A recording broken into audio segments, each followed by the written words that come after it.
Earlier this week, President Biden went to the State Department and offered a final assessment of his record on foreign policy. He insisted that his leadership had, quote, increased America's power in every dimension. That we were, quote, stronger at home, stronger in the world, more capable than we have been in a long time. I suspect the only people who buy that assessment were right there in the room with the president. No doubt, those watching from further afield found those remarks unconvincing. What most of us saw was a final rearguard action to cover for an administration that has been in retreat for 4 straight years. President's tough talk about Putin, undone by his chronic and well-documented fear of escalation. The hesitation and half measures that kept critical tools out of Ukrainian hands when they could have made a difference. Even his most senior aides inadvertently acknowledged the truth. In a legacy shopping column in the New York Times, Secretary Blinken, Secretary Austin said it was, quote, steadfast American leadership that rallied the world to, quote, help Ukraine survive the Kremlin's imperial onslaught. To help Ukraine survive, Mr. President? Not to help defeat aggression, not to help restore sovereignty, not to help degrade the power of a major adversary, just to let Ukraine's resistance languish on a slow drip of critical capabilities moving far slower than the speed of relevance. Or take this administration's approach to the Middle East. On Monday, the President was optimistic about the prospects of defeating Iran's terror proxies and restoring credible deterrence under which Israel and its neighbors could live in peace.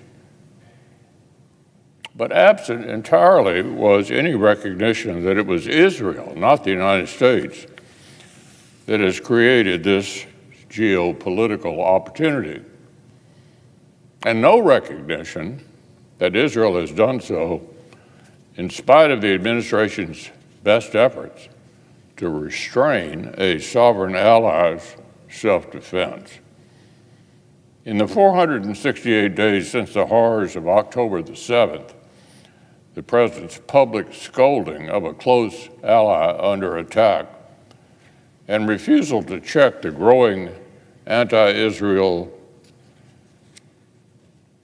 poisoning his party have exposed his ironclad commitment to Israel as something of a hollow gesture. This, after a disastrous withdrawal from Afghanistan, had given allies and partners enough reason to doubt the strength of America's word and his administration's competence. And behind President Biden's bluster about winning the worldwide competition with China is a record of paltry investment in the hard power America needs to meet aggression and to reassure our allies.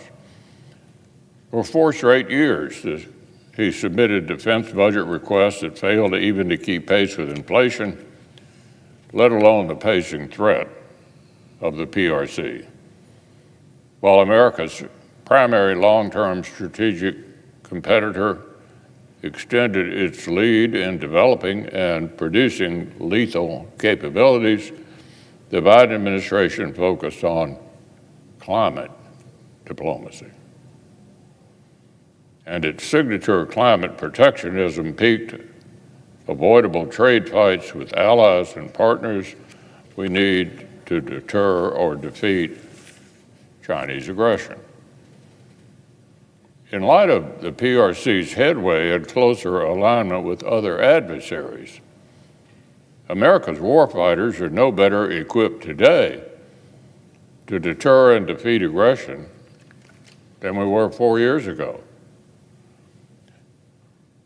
and no more certain that the institutions designed to support them actually have their backs.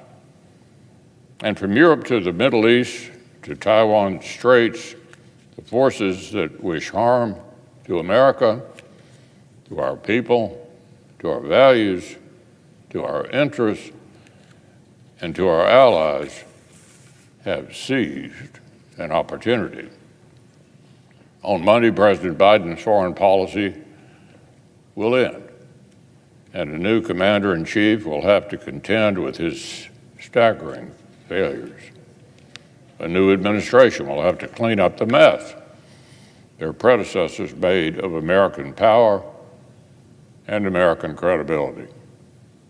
It's no secret that the incoming national security team will take a distinctly different approach.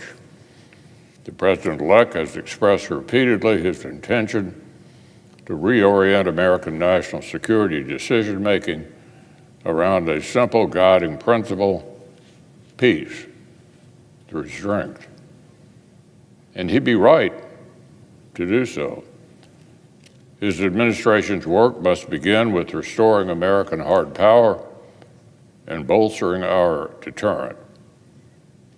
The world they will inherit is more dangerous and more hostile to U.S. security interests than the one he left to President Biden 4 years ago. The free world is less likely to trust our commitments, and the authoritarians convening against us are more likely to scoff at our threats. Russia, Iran, North Korea, and the PRC are finding more and more that the desire to weaken the United States and undermine the order we lead is a shared objective, and one toward which they are now working in coordination, working together in coordination to weaken the United States. As I've counseled the president-elect already, we cannot afford to discount this coordination. No matter how loudly others press him to embrace retreat and retrenchment, America cannot address grave threats to our interests a la carte. And as I've said repeatedly, there's no language these adversaries understand more clearly than strength. There's no surer way to restore meaningful deterrence against them than by investing in our capacity and proving our willingness to impose devastating costs. It's common to refer to today's challenges as the gravest America has faced since World War II. But we certainly don't invest like we believe that's the case. So here's a good way of looking at it. Beating the Axis, World War II, meant spending 37% of our GDP on defense. In the Korean War, it took nearly 14%. At the height of Vietnam, 9%. The Reagan buildup at 6%. Today, we're spending 3% of GDP on the arsenal of democracy. Peace through strength must be more than a pithy phrase. Vaguely tough sounding but functionally benign, It must instead stand for a clear and measurable commitment to rebuild the arsenal of democracy and the most lethal fighting forces in the world. As chairman of the Defense Appropriations Subcommittee, I'll take the President-elect's commitments very seriously. And I know he knows that deterring a war is cheaper than fighting one. And I stand ready to work closely with this administration in the current urgent work ahead, rebuilding the capabilities and capacity we need in order to credibly pursue peace through strength. That work, of course, begins with assembling an experienced and well-qualified team. The incoming administration is right to expect swift consideration of their cabinet nominations and broad deference on the confirmation of nominees whose credentials and records prove them worthy of the highest public trust and whose policy views align with the administration's goals. Nominees whose professional experience is commensurate with the responsibilities of the office and who demonstrated in detail their command of relevant policy will certainly have my vote. I intend to support a large slate of nominees who satisfy these conditions. In particular, I will vote to confirm nominees to senior national security roles whose record and experience will make them immediate assets, not liabilities, in the pursuit of peace through strength. Our chance to turn the page on the damage of the Biden administration's record simply cannot come soon enough. McConnell. Thank you, Mr. Chairman. Congratulations on your nomination. I appreciate you coming by the office. I had a chance to tell you then that Kentucky agriculture is a little different. We have 75,000 farms, but most of them are small. We're also the #1 beef cattle state east of the Mississippi. People don't generally associate Kentucky with that. I want to echo what others here have said about trade. I went over to the trade representative on the floor of the House. We were there for the big speech and introduced myself, and I said, "Do you have anything to do?" And she basically didn't have an answer. It seems to me that trade has sort of become a word for a lot of Americans that implies exportation of jobs. In Kentucky, we think of trade as exportation of products, and it's an extremely important part of what we do. I think both of the candidates in the last election sort of shied away from this issue. As others have said, give us some hope that maybe we can get back in the trade business. We would need trade promotion authority, which we currently don't have. But I'd be interested in your thoughts further about this. Yeah, thank you, Senator McConnell. And it was an honor to be in your office, talk a little bit about Kentucky bourbon and a few other important things. It's the first time I've ever heard, I think, anyone say that President Trump has shied away from anything. I don't specifically have or recall anything specific about him not talking about trade, other than perhaps to your point that our country and especially our ag community is in a tough spot right now with regards to exports and moving our products out. I know that the USMCA is back up for negotiation along with other trade agreements. And here's what I am very encouraged about, Senator, and I hope it perhaps gives you some encouragement as well. In my now almost 9 years, maybe 8 years with President Trump, at the end of the day, we all know him to be the consummate deal maker. And I believe that that skill and that intense focus on making deals for his people, not only for America, but for the ag community that supported him at 90% since really the very, very beginning. I think 338 counties out of 344 agriculture counties voted for him. He knows that these are the people that have been with him the longest, and I sincerely believe that if I do my job and in working with all of you to ensure that the White House and that our partners across the agencies have all of the data that they need, while at the same time we're working across the world to bring in new trade partners, to expand access for new trade products and for all of, whether it's the specialty crops or the row crops or the livestock industry.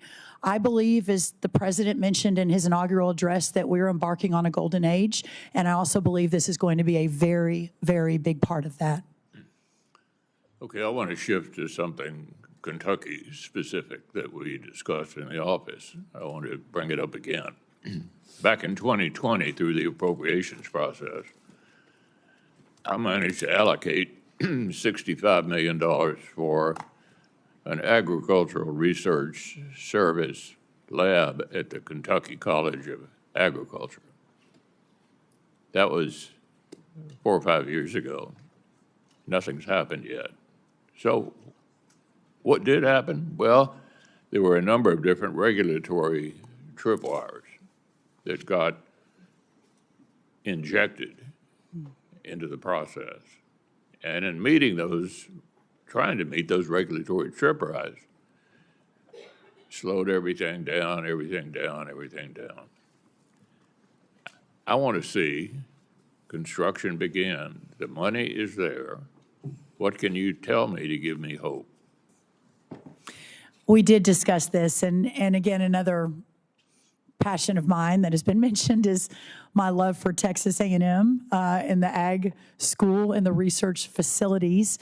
I am really excited to get knee-deep, waist-deep, neck-deep in these facilities across the country. And I know we also had discussions with some of the other senators on this committee that they have some similar concerns with some different facilities that they would like to see move a lot more quickly. Senator McConnell, I commit to you that we will immediately begin digging in on what is happening. A big part of my portfolio in the last administration was the president's deregulation agenda and understanding how certain regulations and rules hampered important projects from moving forward and opening up markets, et cetera. So I actually believe that with the right team in place and with your quick confirmation of some of those undersecretaries, that we'll be able to dig in, figure out what's happening, work with you and others from Kentucky to figure out what's going on and figure out how to move this forward. Finally, I would just say the previous administration was big on regulations across the board. I think they all ought to be looked at in terms of the impact on the economy, and I think that's what the new administration intends to do. Thank you. Thank you, Senator. I agree with that and look forward to working with you and others on that. Senator Bennett. Thank you, Mr. Chairman, and I want to thank you and the ranking member for your opening statements, both of you. Together, I think. We issued a statement, and you can read it. Are you disappointed that he was confirmed tonight? Which way was it going? Straight ahead. This way? Yes, sir. Do you think that there's anything else that could have been done?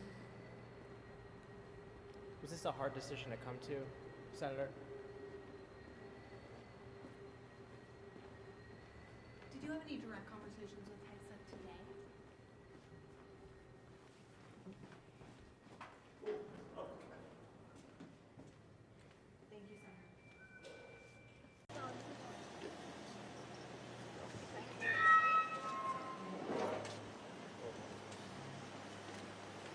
Senator. How are you feeling, Leader McConnell?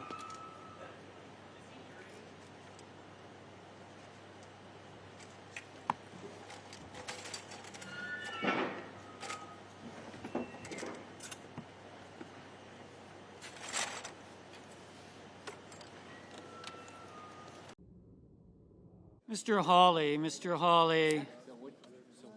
Aye.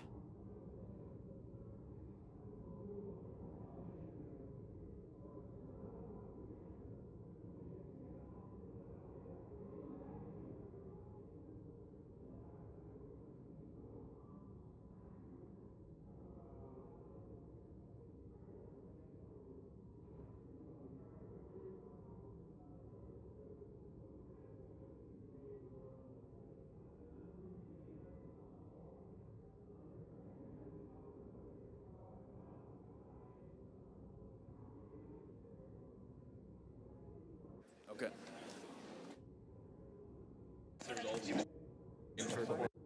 Yeas are 52, nays are 48. Nomination is confirmed. Under the previous order, the motion to reconsider is considered, made, and laid upon the table, and the President will immediately notify of the Senate's actions. I've never liked calling too much attention to today's date, February 20th.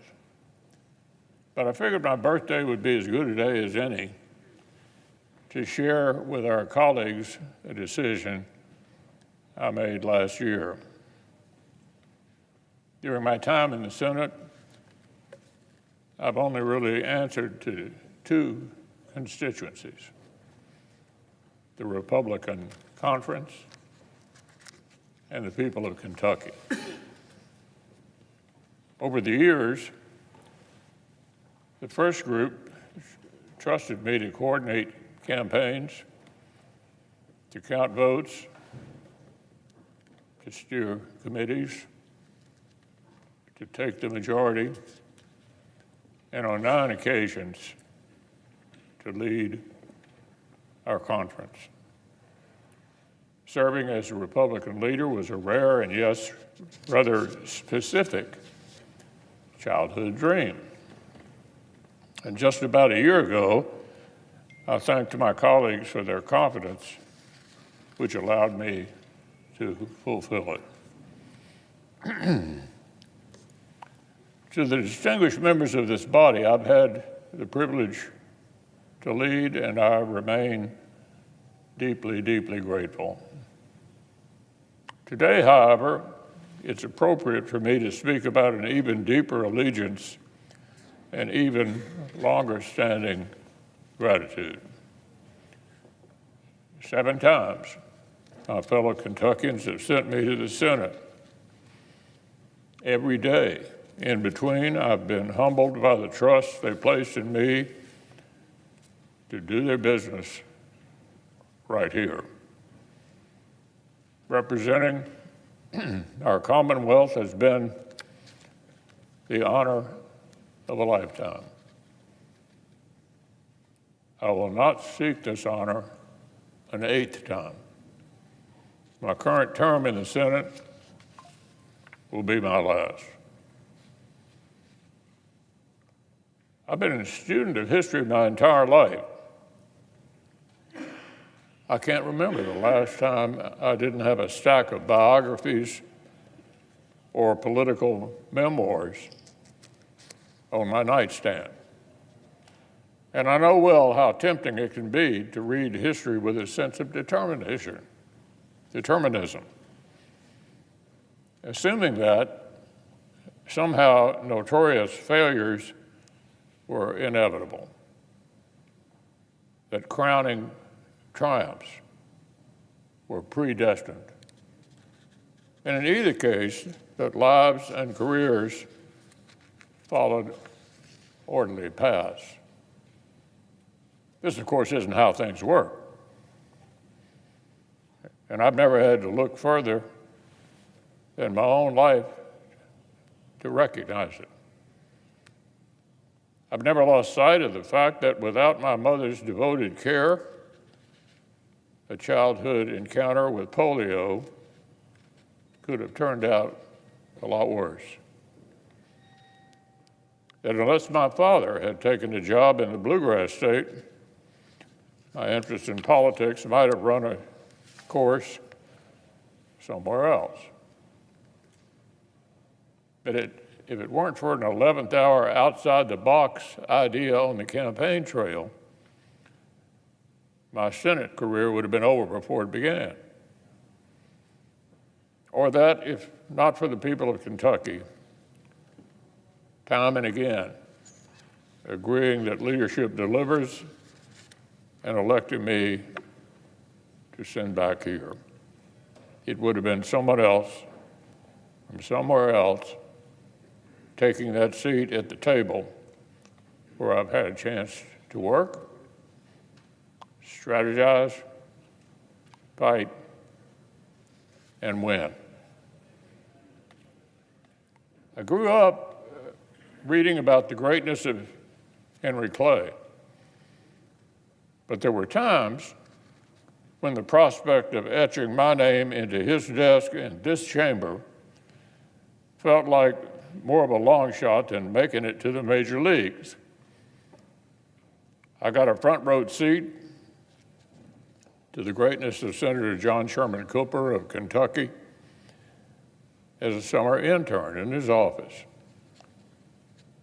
But at so many moments in my early career, the idea of following in his footsteps felt more distant than the moon. So the only appropriate thing to take away today, apart from a healthy dose of pride, is my immense gratitude for the opportunity to take part in the consequential business of the Senate and the nation. Gratitude to the people I represent, Kentucky's families and farmers and miners and service members and small business owners. Gratitude to loyal friends, dedicated volunteers, and talented staff who've helped me serve much better. Gratitude to this institution that has repaid my devotion so generously over the years, and to so many colleagues who've become great friends. Gratitude for my family's support.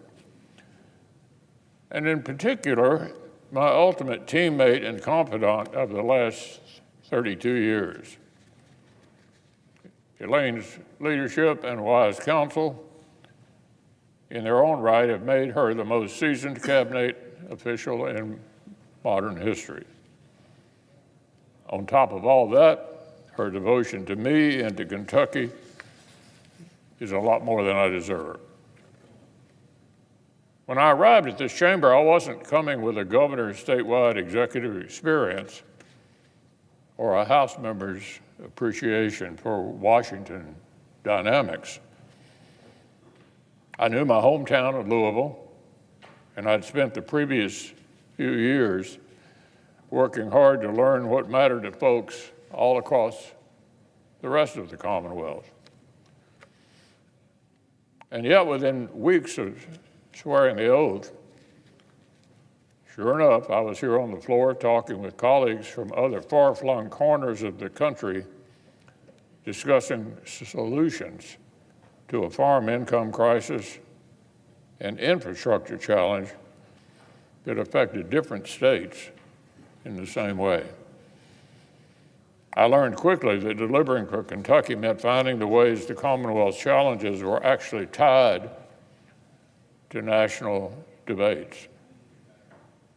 Seeing to it that major agriculture legislation remembered Kentucky farmers and particularly included when they needed extraordinary assistance, like the tobacco buyout. Making sure that nationwide steps on transportation infrastructure included resources for modernizing the Brent Spence Bridge, which supports billions of dollars in economic activity in Kentucky and the surrounding region. And with the trust of a local community, finishing the task first assigned by President Reagan, the safe destruction of America's legacy chemical weapons, at the Bluegrass Army Depot. So efforts like these have spanned the length of my Senate career.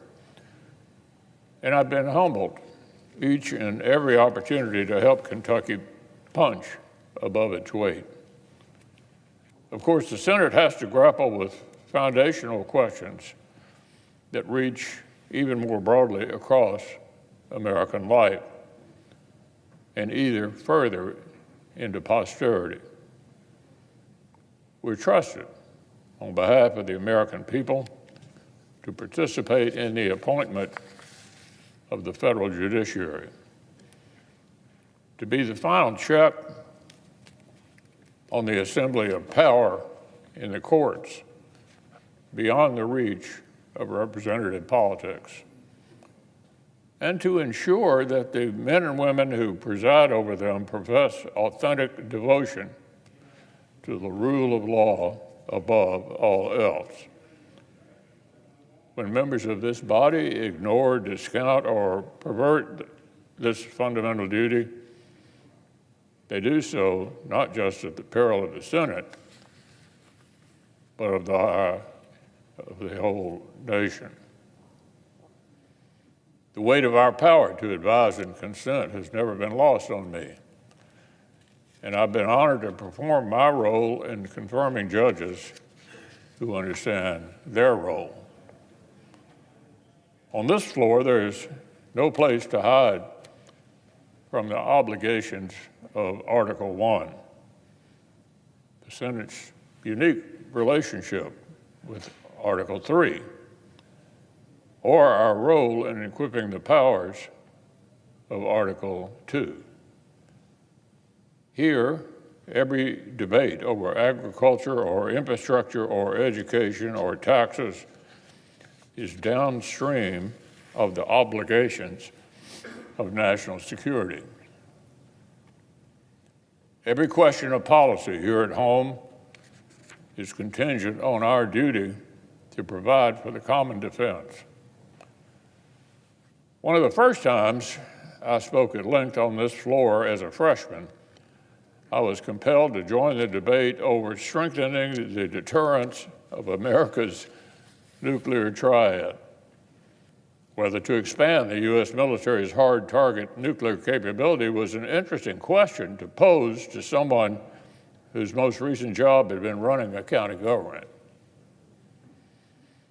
But there, of course, was the founder's brilliance at work. The hopes and dreams of every American are tied up in our ability to protect and defend the nation and its interests. Every family traveling abroad and every worker and small business owner whose livelihood depends on foreign trade, they depend in turn on the credibility of America's commitments to friends and the strength of her threats to enemies. In turn, the safety and success of the men and women who volunteer to serve this great nation in uniform depend on the work we do here to ensure that enemies think twice before challenging them, and those enemies never face a fair fight. Thanks to Ronald Reagan's determination, the work of strengthening America's hard power was well underway when I arrived in the Senate. But since then, we've allowed that power to atrophy. And today, a dangerous world threatens to outpace the work of rebuilding it. So lest any of our colleagues still doubt my intentions for the remainder of my term, I have some unfinished business to attend to. In our work, most of us in this body develop an appreciation for the Senate itself, its written rules, its collegial norms, its pace of play. And yet so often I've watched colleagues depart, venting their frustration at the confines of the institution or mourning what they perceive to be decline of its norms. regardless of the political storms that may wash over this chamber during the time I have remaining, I assure our colleagues that I will depart with great hope for the endurance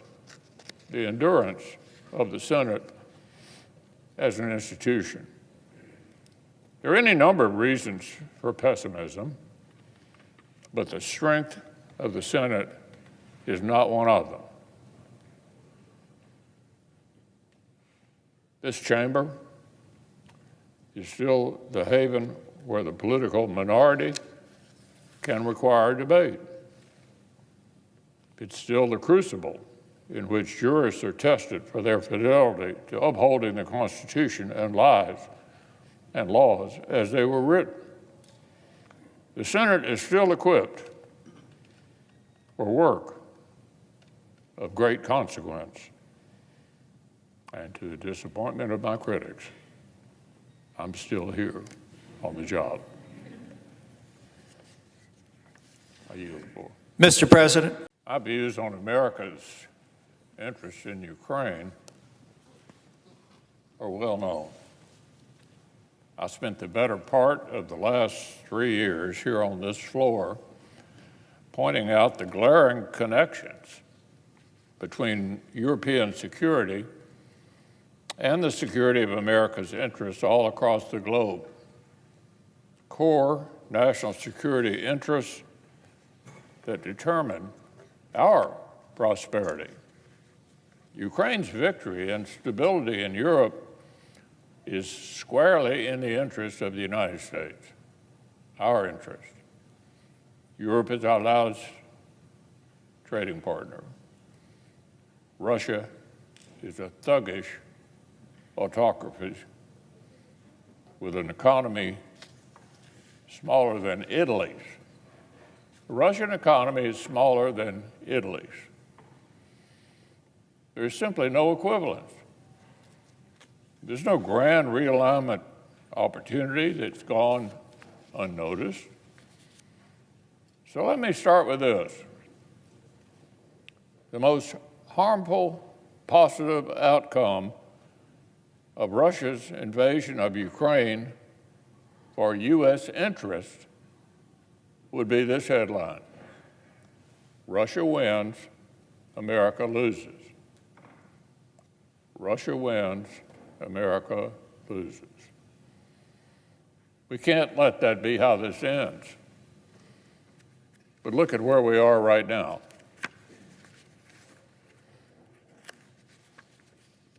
On one side, fellow members of the most successful military alliance in world history, with a combined GDP of more than $17 trillion, are openly planning for a world in which America does not call the shots and where our word no longer carries any weight. These are the closest allies and partners who worked hand in glove with America, bought American equipment, and taken America's lead. But if America turns its back on them, they'll look elsewhere for guidance, for coordination, for weapons, and even for trade. On the other side, Putin's Russia and its $2 trillion GDP, where Kremlin officials now say that America's current foreign policy configurations now largely align with our version, and that hiccups in the U.S.-Ukraine relations are, quote, useful, end quote, because they drive a wedge between America and our European allies. That's how the Russians look at this. Well, it's not hard to imagine why they look at it that way.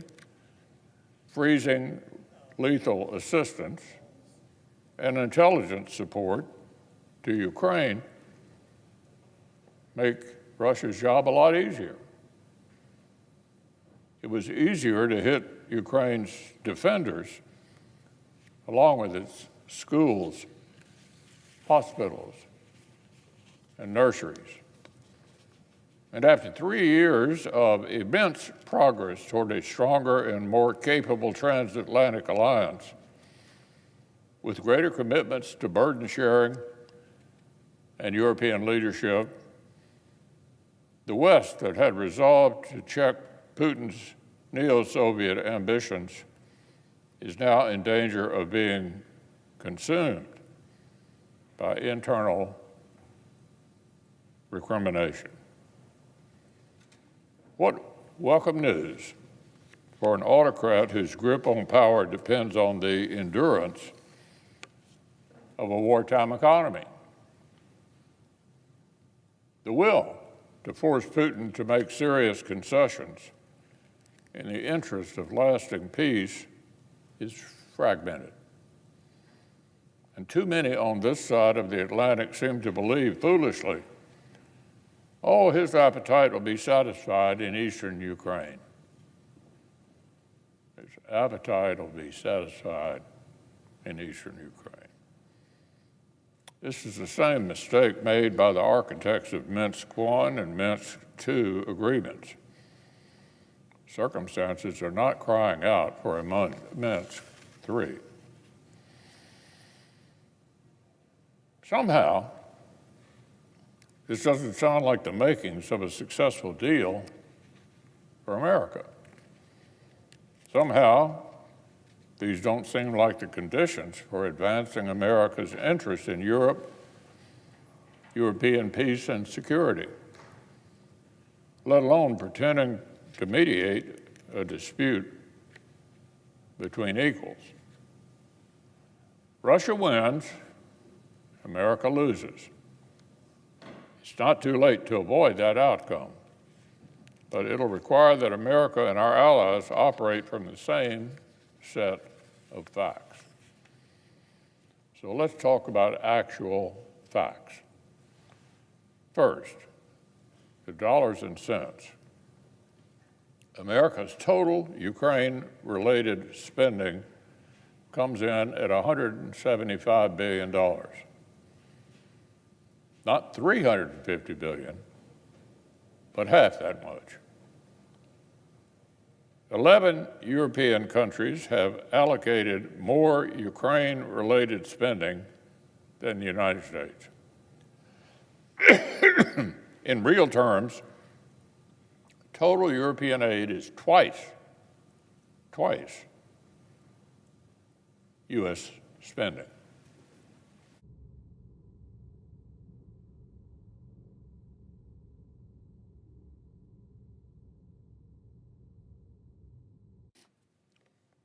More military aid than America, more budgetary assistance than America, period. Those are the actual facts. And our allies' increasing investments have been good news for American security and strength of our alliance. They've meant expanding arsenals and industrial capacity, along with bigger defense budgets for buying American, for now. But what if, even having established the correct math, you think it's still too much to spend on helping to degrade a major American adversary without putting a single American service member in harm's way? Not a single American serviceman in harm's way. What if you still think somehow we're getting a raw deal? Consider where most of the Ukraine-related spending, $120 billion, has actually gone to investing in U.S. capabilities and expanding our own defense industrial capacity. We're already $120 billion closer to restoring the sort of forces and capacity we need to deter conflict in the Indo-Pacific than we were 3 years ago. Or consider the value of the operational and tactical lessons the U.S. and our allies are drawing from Ukraine's battlefield experience. The conflict in Ukraine is a battle lab, a glimpse at the future of warfare. And our Ukrainian partners are innovating faster than American industry is often able to. Concerned about the next major conflict? We're learning how to prepare better for it. U.S.-made systems are literally feeding performance data back to us. The American people are not getting fleeced. I'm going to say it again. The American people are not getting fleeced. Far from it. But if we mistake surrender for peace, we'll be risking far worse. China's watching what we do. So are America's allies and partners in Asia. To believe that we can torch our credibility in one region and not tarnish it in another is foolish. When we treat withholding assistance from Ukraine like a cudgel and insist that the victim of aggression is the side that has made no concessions, should we expect other partners to conclude? Now, I've heard that Ukraine needs to be prepared to do difficult things. I'm curious which difficult thing our frontline partners haven't been doing for the past 3 years, like defending besieged towns and cities, like burying their sons and daughters. Will Russia be expected to do difficult things as well, like ending the onslaught? By what means are we prepared to compel them? This threat of war is hell, and the worst consequences are always borne by innocent civilians in flight and by brave soldiers holding the line. Ending the war in Ukraine is a noble aim. Preventing war even more so. But peace is different from surrender. And being honest about who's to blame doesn't hinder lasting peace, it enables it. Why should we be less willing to call Russia out for its brutal aggression than we are to call Hamas or Hezbollah out for theirs? Would we be afraid to call Iran out if it had nuclear weapons? Is that the lesson we want the world to draw from this conflict? Ronald Reagan epitomized strength through strength, not by just saying the words, but by action.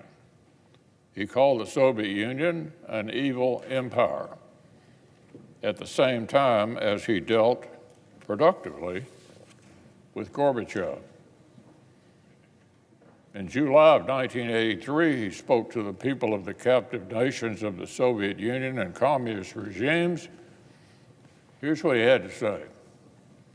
To every person trapped in tyranny, whether in Ukraine, Hungary, Czechoslovakia, Cuba, or Vietnam, we send our love and support and tell them they are not alone. Our message must be, your struggle is our struggle. Your dream is our dream. And someday, you too will be free. In the fall of the Soviet Union, Ukraine got its chance at freedom. Putin intends to extinguish it. Ukraine is serious about a just and stable peace. How do they know? We know because the Ukrainians preferred it overwhelmingly. until their neighbor chose war instead. Again and again. I'll reserve my skepticism, my disdain, and my condescension for the authoritarian thug who treats the slaughter of innocent children like a sport. And anyone who cares about not getting played for a sucker should do the same. In the face of hesitation, Putin has escalated. He's insulted the sincere pursuit of peace. It's a crystal clear reminder that what he's after isn't an end to the bloodshed. America cannot afford to get played, so let's not. I yield the floor.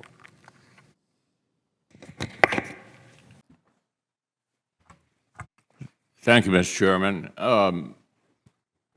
Judge, I think your most important qualification for this job is you're a fan of the Tennessee walking horses, as we are in Kentucky. And believe it or not, you even know where the Banana Festival is in Fulton County. Having checked those two boxes, you're obviously totally qualified for this job. Look, I think you know that we're all concerned about the tariff issue. I don't know what kind of impact the Agricultural Department will have on the administration's tariff policy, but it is quite concerning to Kentucky farmers. We're the 13th largest exporter of agricultural goods. And believe it or not, even bourbon is considered agriculture because it's made from a whole lot of corn, largely grown in Kentucky. What the Canadians have already done is take the bourbon off the shelves, just taking it off the shelves.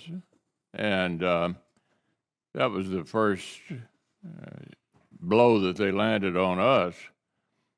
So give me your thoughts about where this all ends for American agriculture.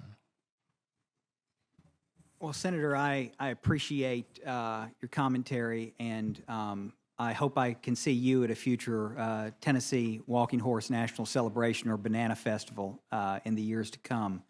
When it comes to your point about trade, I am reminded, you won't be surprised, of the department's statutory responsibility. Congress has charged the Secretary of Agriculture and a department as a whole with not only informing the president, but informing the rest of the cabinet about the effect of items under consideration on the economy of rural America. And that is what we've got to be. We've got to be a voice to let all of the policymakers know what the policies that they are considering will do in rural America and suggest ways that those policies can better help rural America. When it comes to my role in that, Senator, I've been called many things throughout my career. Quiet has never been one of them.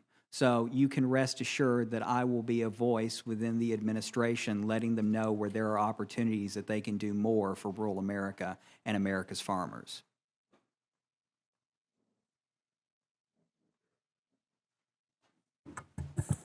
Senator Smith. You're up. Welcome, Mr. Secretary. Obviously, there are two ways to prevent war and to maintain America's position in the world: hard power, soft power.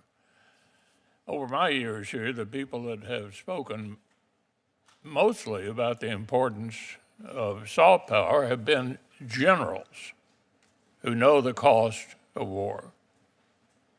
So we're talking about saving money, and I'm all for that. Let's take a look at what it costs to have an actual war. 37% of our GDP in World War II spent on defense, 13% in Korea, 9% in Vietnam, the Reagan buildup, about 6% of GDP. It worked.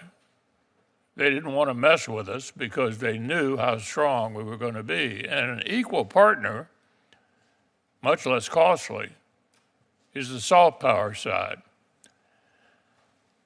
I think, I don't care what you call it or how you reorganize, but the basic functions that soft power provides are extremely important. You get a lot of friends for not much money. And we're being outmaneuvered, as you well know, in country after country after country by the People's Republic of China, who are effectively playing in ways that are more effective than we are. So if you can figure out how to way to reorganize it and call it whatever you will, that role is extremely important. How are foreigners looking at us right now? I think they think we're losing interest. The previous administration didn't have a single budget for defense that even kept up with inflation. And unfortunately, because of the continuing resolution this year, it looks like more of the same. So it strikes me, no matter how well the tariffs, for example, work out, that the perception at the beginning of this administration is that we want to fight with our allies and figure out some way to make an agreement with our enemies, which brings me to Ukraine. And I think the America that I believe in, and most of us believe in, would find no equivalence between the Russians and the Ukrainians. And so I'm hoping as this administration moves forward, it doesn't end up not facing the actual enemies we have now, North Korea, China, Russia, Iran's proxies, by working with our allies to stand up to them. Just to take a specific example of how soft power makes a difference, look at a country like Burma that you've had an interest in, and I have too over the years. Horrible place run by despicable people. Lots of storms and problems of one kind or another. The Chinese are in there just operating effectively. And we, because of not honoring contracts and some of the other things that we were doing to try to be helpful, just completely getting outmaneuvered. So having had to endure that, I'd be interested in your observations about what you think about soft power and how important it is to this country's future. Sure. I mean, first of all, I think soft power has the Department of State ultimately is a soft power entity. I mean, it's the Department of Peace, the Department of War is the Department of Defense. Our job is to try to prevent them. And so I do think that the model you've outlined, especially during the Cold War, was quite useful because during that time, that model served to keep societies from collapsing and becoming susceptible to Marxist regimes taking them over. That was the biggest fear during the Cold War, was that governments with high levels of poverty would be attracted to a Marxist revolution that would overthrow an allied government and create another satellite state for the Soviet Union.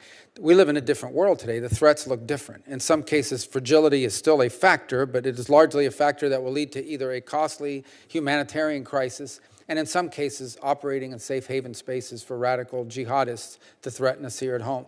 So the concept remains true. How it's applied is what has changed because I think the context, and in that context, no matter how much even with these reductions that are proposed before you, we would still be the single largest foreign aid donor on the planet by multiples. I mean, no one even comes close. I think Germany was second, if I recall the last time I checked, and it's not even close. That remains the case. What we have to do now is apply that soft power to the places where it matters most to our national interests and to the programs that can make the biggest difference, the biggest impact in furthering our national interests. I think it's possible to both be a humanitarian and at the same time further the national interest. And there are cases where perhaps there isn't going to be a national interest argument. We just do it because we don't want people to die, or we want to help alleviate suffering.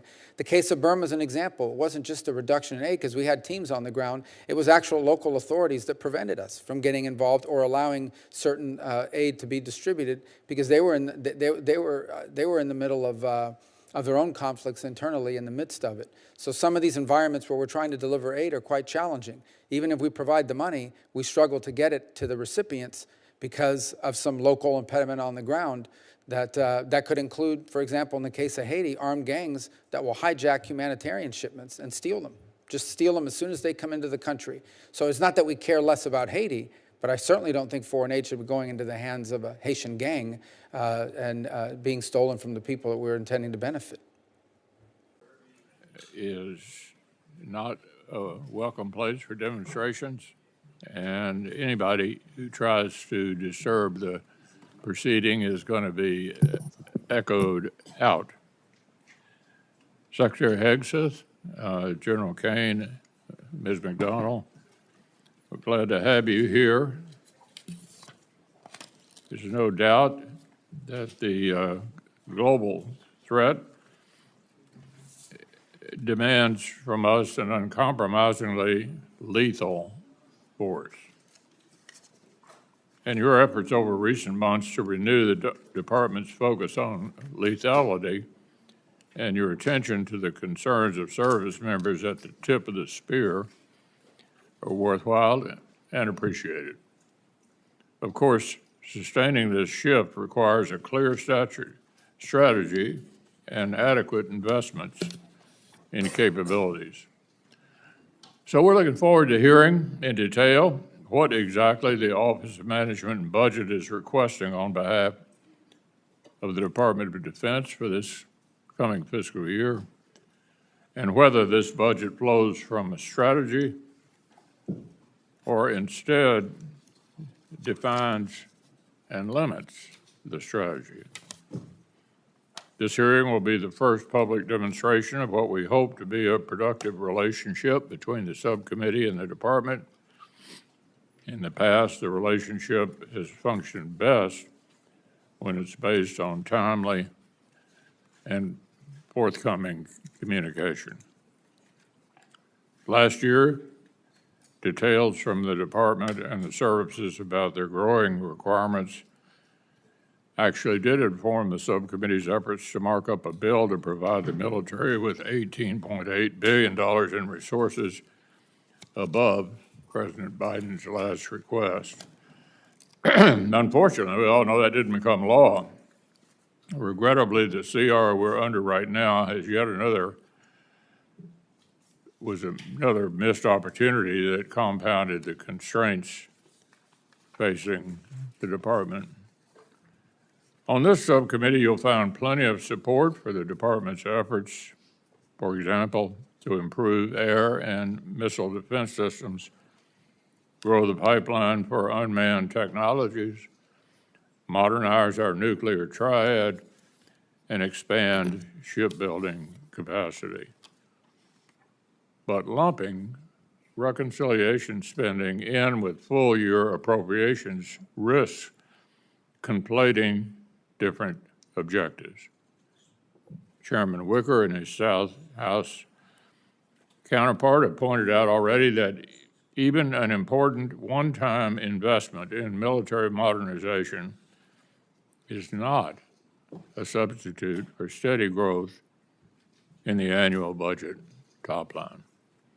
In fact, it may well end up functioning as a shell game to avoid making the most significant annual investments that we spent years urging the previous administration to make. I struggle to understand, for example, why the administration would cut procurement funding in the base fiscal year 26 budget by $14.4 billion and move that funding into, all of which enjoys strong bipartisan support, why that would be moved into a simple majority reconciliation bill. The fiscal year 26 annual request seems to do just this for Virginia-class submarines, Arleigh Burke-class destroyers, and B-21 bombers. Like with critical munitions, we should send the services and industry a sustained demand signal by incorporating them into annual appropriations. If we're really serious about making the sustained long-term investments in our military, then let's do it more than just a one-time injection of funding. If the administration wants to request a $1 trillion defense budget for fiscal year 26 and make a full-year investment in urgent priorities and new programs, let's do it. In the meantime, let's not overstate the fiscal 26 request. The administration's requested base defense budget is lower than 15 of the last 20 annual requests, including President Biden's request for fiscal year 25. In fact, fiscal year 26 extends your predecessor's streak to 5 straight base reduction requests that would fail to keep pace with inflation, let alone with the threat of China. But say we do take reconciliation into account, even then, this is hardly the largest funding request for the Department of Defense. In constant dollars, the fiscal year 26 Department of Defense budget request still falls short of the annual funding request for fiscal 08, fiscal year 09, fiscal year 10, and fiscal year 11. As a share of GDP, even including reconciliation, the fiscal year 26 request is still just around 3%. That's not just half the level of the Reagan buildup that secured peace through strength. It's even less than the 4.5% of GDP requested for defense under President Carter. As we've discussed before, I think it's worth repeating, the cost of a war is a lot bigger than preventing a war. At the height of World War II, 37% of our gross domestic product was spent on defense. In Korea, 13%, Vietnam, 9%, the Reagan buildup, 6%. So we know looking strong actually works. Saves money, saves lives. But what we're looking at this year is less than 4.5% of the GDP, which was the last defense request of President Carter. Why should we expect our allies to spend 5% when we're investing about half that? The failure to spend more on defense is compounded by another dynamic. Every year, a greater share of the defense budget goes to cover costs other than modernizing and procuring new weapons and equipment for our fighting forces. Without additional resources, rising personnel and operations and maintenance costs risk crowding out new capabilities. How we will allocate taxpayer dollars is an expression of our political will. We can't expect our adversaries to take American hard power seriously if we don't put our money where our mouth is. But as I mentioned, we're also interested in your articulation of the strategy that informs, or is it informed by, the administration's budget. How does that strategy account for adversary alignment? How does it address not only the threat of conflict in the Indo-Pacific, but the reality of conflict and military threats to our interests in Europe and the Middle East? Most of us on this panel believe that Russia's war in Ukraine, its alignment with the aims of other U.S. adversaries, and its eventual outcome are profoundly important to America's interests and offer more than just a glimpse into the future of warfare. I'd like to hear your views on this conflict. Who is the aggressor? What are the stakes for America in the West? What is the return on investment of our assistance to Ukraine? I don't see funding for Ukraine's security assistance initiative in your budget request. Is it the administration's view that terminating security assistance to Ukraine will make lasting peace more or less likely? What lessons is the U.S. military learning from the conflict? How will the Department or industry continue to learn if we cut off our partnership with the world's leading battlefield innovators? Why would Asian partners trust us if we abandon partners in Europe? What lessons are China, Iran, and North Korea learning? And how much more will they benefit if Russia prevails? I'd like to hear your views on the impact of war in Europe on other theaters. The Asian and Pacific allies you just met with recently are under no delusions about how unchecked Russian aggression influences the calculus of President Xi. They understand that strategic alignment among adversaries is actually global. They're all communicating with each other. America must recognize in turn that the risk of simultaneous conflict on multiple fronts is real and growing.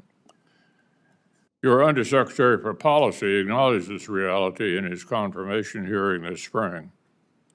But the capabilities America needs to prevail in such a conflict do not seem to be reflected in the requests we've received from OMB. So there's a lot we need to cover today. We'll invite you to make opening statements in just a moment, but with that, I'd like to turn to Senator Coons. Thank you, Mr. Chairman. Thank you as well, Secretary Hegseth, Chairman Kane, Ms. McDonnell, for joining us here today. We are Senator from Kentucky.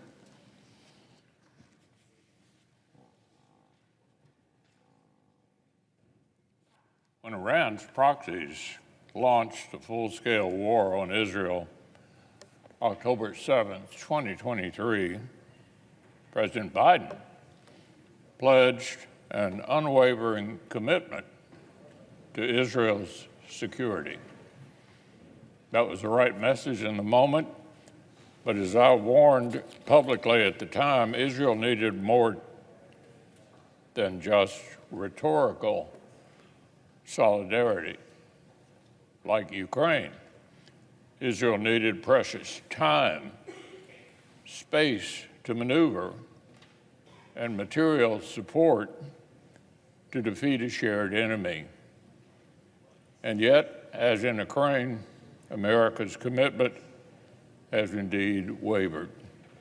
Our support has not been ironclad.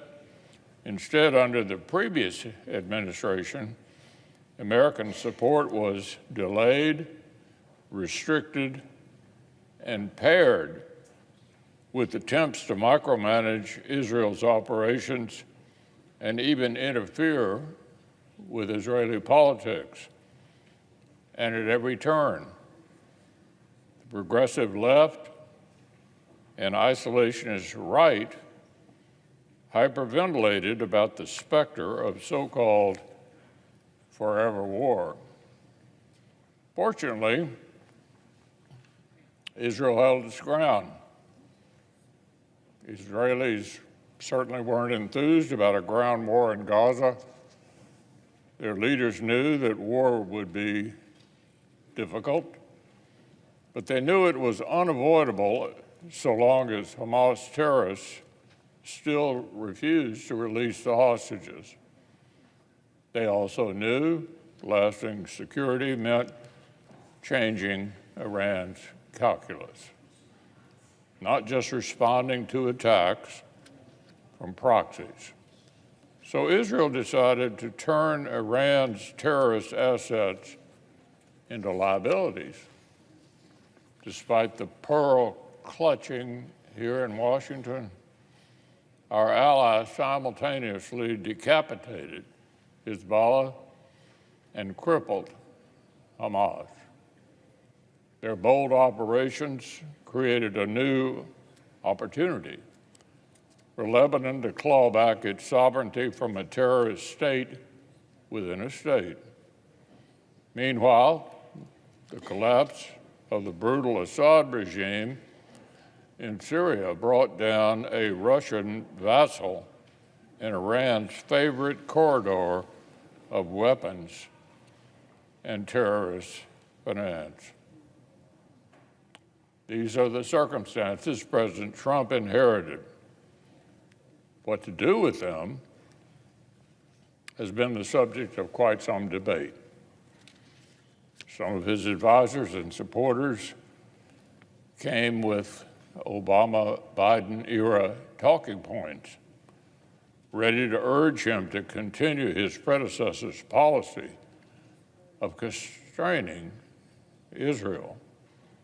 Some argued publicly that America had no vital or existential interest in the Middle East, or claimed the region was a distraction from other priorities.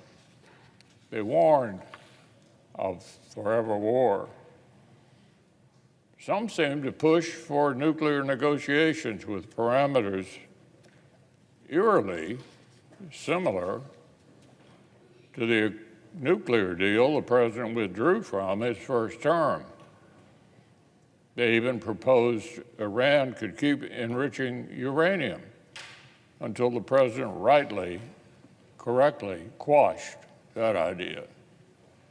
These mixed messages emboldened Iran and its proxies. After all, why give up if administration officials saw the Middle East as little more than a distraction, or if they seem as fearful of restoring deterrence as the previous guys? So Hamas kept holding the hostages. The Houthis kept targeting Israel and Red Sea commerce. And the Islamic Republic kept marching toward a nuclear weapon. And in response, Israel took the next logical step to restore deterrence. Once again, innovative and decisive strikes destroyed Iran's air defenses and imposed immediate costs on Tehran. And leaders across Israel's politics stood united behind the daring operations. But here in America, the same restrainers, anti-Israel progressives, and self-proclaimed realists warned again of regional conflagration if the president intervened alongside or even supported Israel's strikes. The president's his own director of national intelligence traveled to Hiroshima to record a bizarre video, not as a warning against Tehran's nuclear ambitions, but presumably against American or Israeli operations to blunt them. Now, fortunately, the president rejected the pleas of appeasers and isolationists. The strikes he ordered dealt a massive blow to Iran's nuclear program, bolstered American credibility, and strengthened U.S. and Israel leverage to end Iran's pursuit of nuclear weapons and its support for terrorism for good. Thanks to Israelis' historic efforts for more than a year and a half, Iran's ability to threaten regional stability is massively degraded. Not since before the Islamic Revolution has there been such an opportunity for America, Israel, and our Arab partners to reset regional dynamics on such favorable terms. Achieving it has required no large-scale deployment of U.S. ground forces. It required only supporting our friends. Israel is a close ally and a strategic asset, not a liability. And the strategic return on our investment in assisting Israel is incalculable.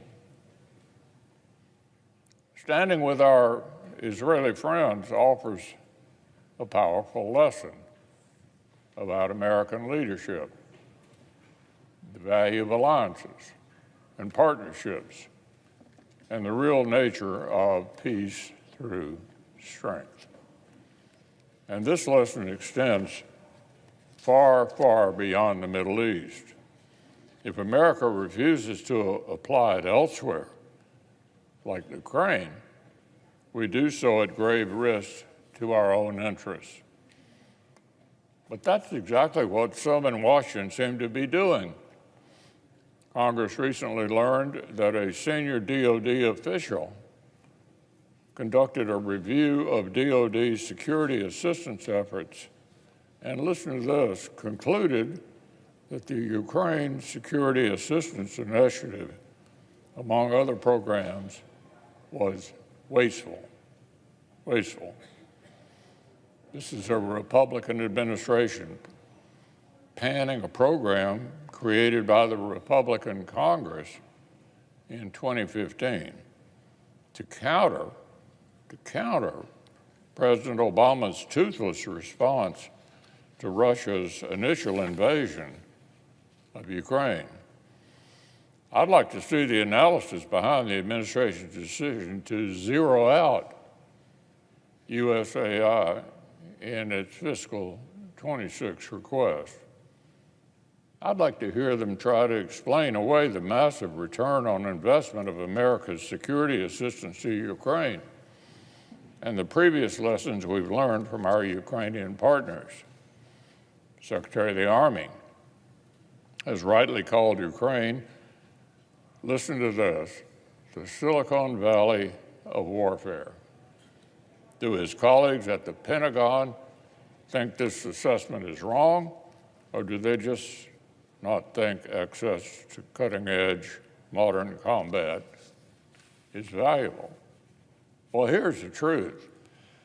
USAI and other security assistance efforts have helped us measurably address shortcomings in strategy, capabilities, production capacity that would have gone ignored until it was too late.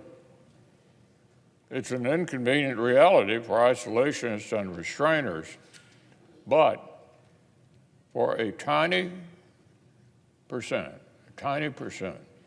of our defense budget, we help the smaller military resist invasion by a vastly larger one and degrade a major U.S. adversary. As with Israel, Ukraine is fighting an adversary of the United States. Our support does not entangle us in a far-off foreign conflict. For Russia, Iran, China, and North Korea, America is the main enemy, the great Satan. If these adversaries beat our friends, the threat to America becomes 1,000 times greater. We should be grateful for friends so willing to defend our collective interests against common foes. Partnership with Ukraine is teaching us what modern warfare could mean for U.S. forces when they do face direct conflict. It has tested our assumptions about munitions, inventories, expenditure rates, electronic warfare, and the duration of conflict. Without Ukraine's experience with U.S. weapons, we would have been surprised to find some advanced systems quickly rendered inoperable on future battlefields.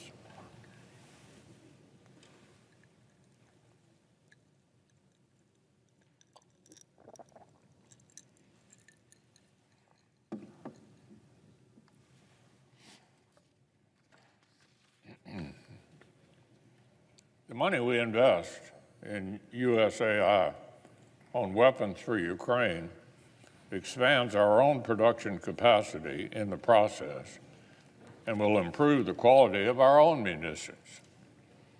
Supplemental appropriations on Ukraine and Israel in turn backfill our own stocks with brand new capabilities, not just 155 millimeter rounds, but air defenses and long-range fires with specific investment in solid rocket motors. These investments help us prepare for conflict in the Indo-Pacific. And production would be slower in the absence of our partnership with Ukraine.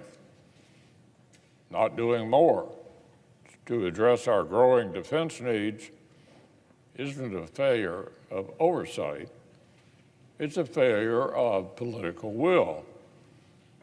Everyone wants to see an end to Russia's war in Ukraine, but the price of peace matters.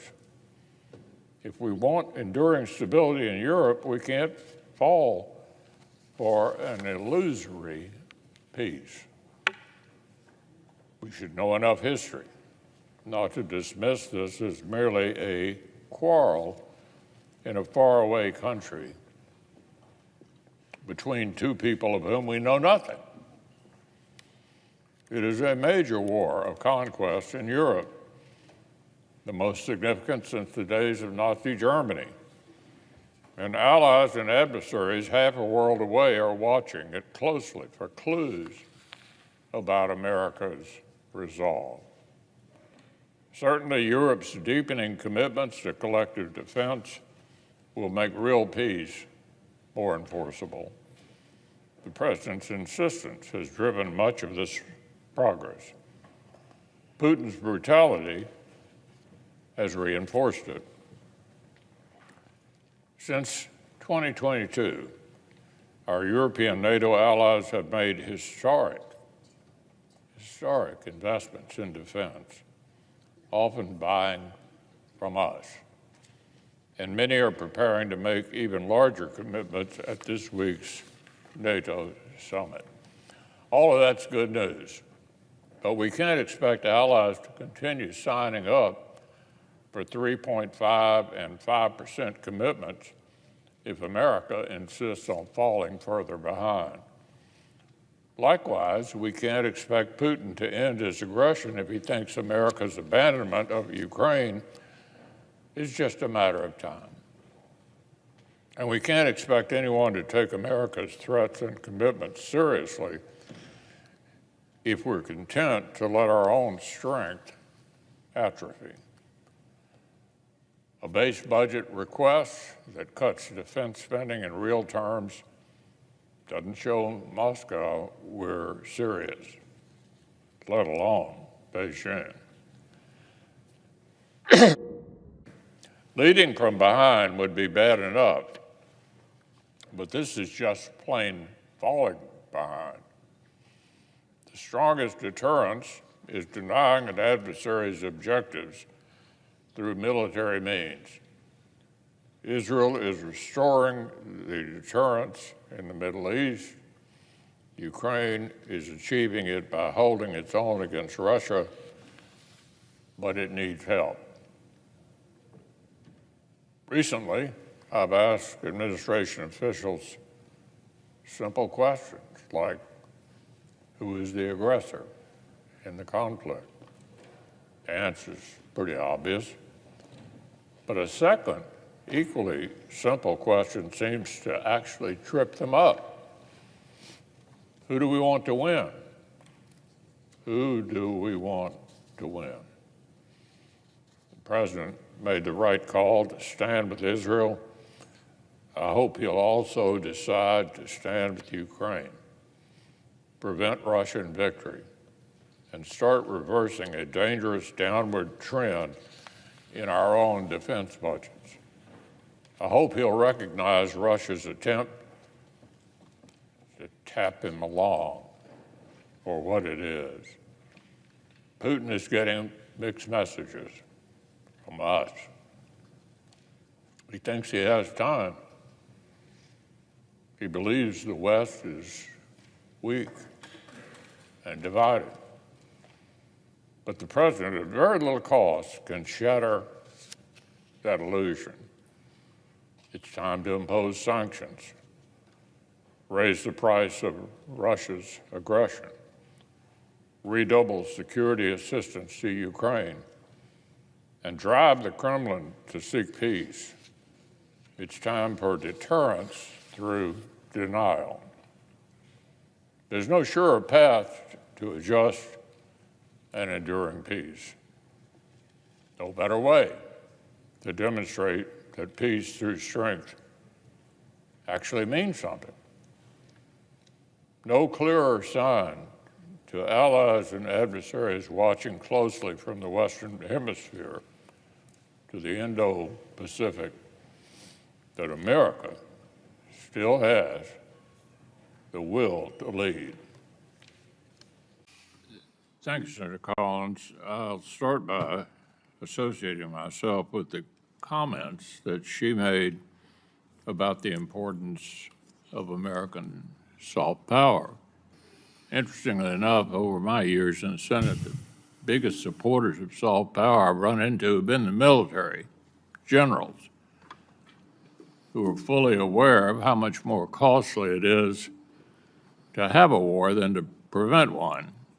And it's at a very low cost to our country, built some pretty good relationships, particularly in countries in the Middle East that certainly wouldn't be described as democratic.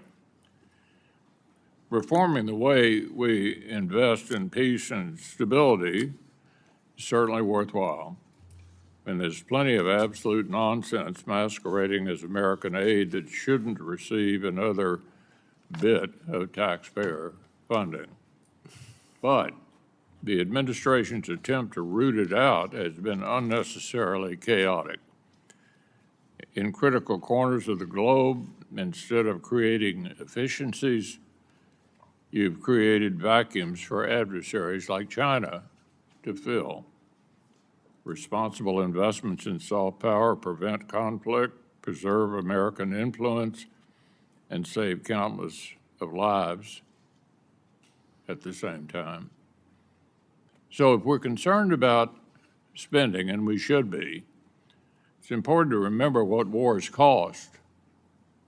At the height of World War II, 37% of our GDP was spent on defense. In Korea, 13%. In Vietnam, 9%. The Reagan buildup, only 6%. Obviously, peace through strength means more than just saying it. It means actually demonstrating it. So that's just a fact that soft power, at very little expense, goes a long way. And tellingly, some of the folks who talk most open about the importance of soft power, as I just indicated, are the military, that they know exactly what I've already said about the cost of having one. I welcome the President's intention to restore American hard power. His repeated commitments to strengthen the military signaled that he understood this, like President Reagan, that peace through strength really has to be more than a slogan. Likewise, his authorization of this weekend's strikes over the objections of isolationists who downplay the threat of nuclear Iran was another indication in the right direction. But the administration's approach to funding the Department of Defense calls into question the ability to keep those campaign promises. A continuing resolution that forces the department to meet today's requirements with yesterday's dollars, a base budget request that fails to keep pace with inflation, let alone the pacing threat of China, and a reconciliation lump sum crowded with priorities that require stable annual appropriations. Our colleague Chairman Wicker and his House counterpart had hoped that reconciliation would be a one-time injection on top of a growing base budget, not a shell game, to avoid making the sort of annual investments we begged your Democratic predecessors to make. I share this concern. We need sustained annual growth to meet the growing threats facing our country. At your confirmation hearing earlier this year, you said we have to use taxpayer dollars wisely. I couldn't agree more. I want to get the most out of every dollar the Department of Defense requires to keep America safe and advance our global interests.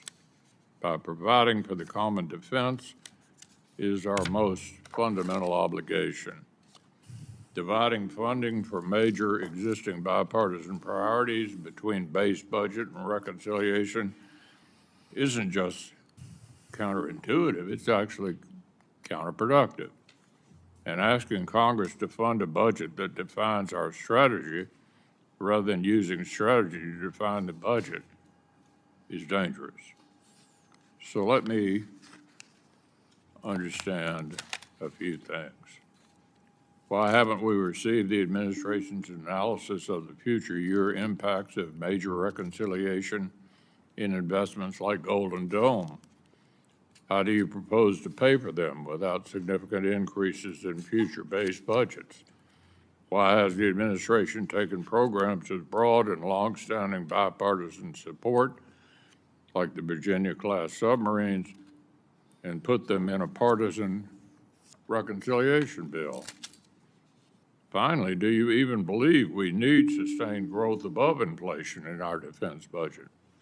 Or should we expect annual cuts from this administration like we got from the Biden administration? Thank you, Senator, for the question, and I do appreciate acknowledging the extent to which our budget does include both the base and the reconciliation levels, and I understand there's disagreement on that front. Just from our perspective, we believe that the current appropriations process is, to some extent, broken. We're living under a CR, so no matter what level was put forward previously, it ended up with a continuing resolution in which we do not see any increases for defense spending. Similarly, there are hot-button issues that I think have kept the appropriations process, think of the wall, think of ICE programming, that have kept the appropriations process from working and almost led to the brinksmanship at the end of the fiscal year. We certainly saw that in the first term. And so our view is that we can't afford, from the country's perspective, from a national security's perspective, to trust that the appropriations process will work as we all intend and hope that it would, in that we have to use Republican votes to secure the defense increases, the homeland increases, and even things like air traffic control and some other things. So from the standpoint of what does the budget reflect, it's $1 trillion between both categories. Color of money is no different. And it will grow with inflation, which is not abnormal for the types of assumptions put in a FYDP. It is not the full FYDP. We haven't gone through our national security strategy, our national defense strategy. That is work in progress. But what we have been very clear about, and I will continue to be clear, is that when we do a fiscal year 27 budget, we will make an allocation for discretionary that could fill the gap. Right now it's in an account that gives us the strategic decision to put it in a potential second reconciliation package, or to do it through the discretionary process. But we believe it is vital that we get the $1 trillion in defense spending, that we get the border funding done, and that we don't put ourselves in a situation where We either are relying on a continuing resolution or in a situation where we have to accept a massive omnibus bill that contains things the administration doesn't support. We want the appropriations process to work. I actually think that this will lead to easier time bill by bill, where you've gotten some of the hot button issues out, but we'll see. But that is our intent, and I certainly thank you for the ability to explain where we've been on it. Senator Reed. I'm a big fan of repetition. So I'll say again, I don't think we're budgeting enough for national defense. After delaying the inevitable for some time, the Air Force is now deep into modernizing 2 of the 3 legs of the nuclear triad. You're buying 6th-generation fighter aircraft. You're replacing an aging tanker fleet, which is must-pay bill if we want to keep projecting power globally. As I understand it, you're shelving a new early warning command and control aircraft, the E-7, in the hope that a space-based replacement will be ready in time, because you literally can't afford to do both on a shoestring budget. The Air Force also needs better, longer range munitions, and a lot more of them. After all, quantity has a quality of its own. The massive ordnance penetrator seems to have worked pretty well. I suspect you'd like a few more of them in inventory, but they aren't cheap, and they aren't in the budget request. Space is important, and this subcommittee has supported efforts to build space domain awareness and control capabilities. But getting to space and operating there, certainly not cheap either. Reconciliation is said to make a down payment on Golden Dome investments, but the longer-term costs may run hundreds of billions of dollars. And don't get me started on operations and maintenance costs. Finally, we must not skimp on recruiting, training, and retaining capable airmen and guardians. So I do have a question after all of that. Can the Air Force and Space Force maintain American military superiority without substantial, sustained increases in annual defense spending?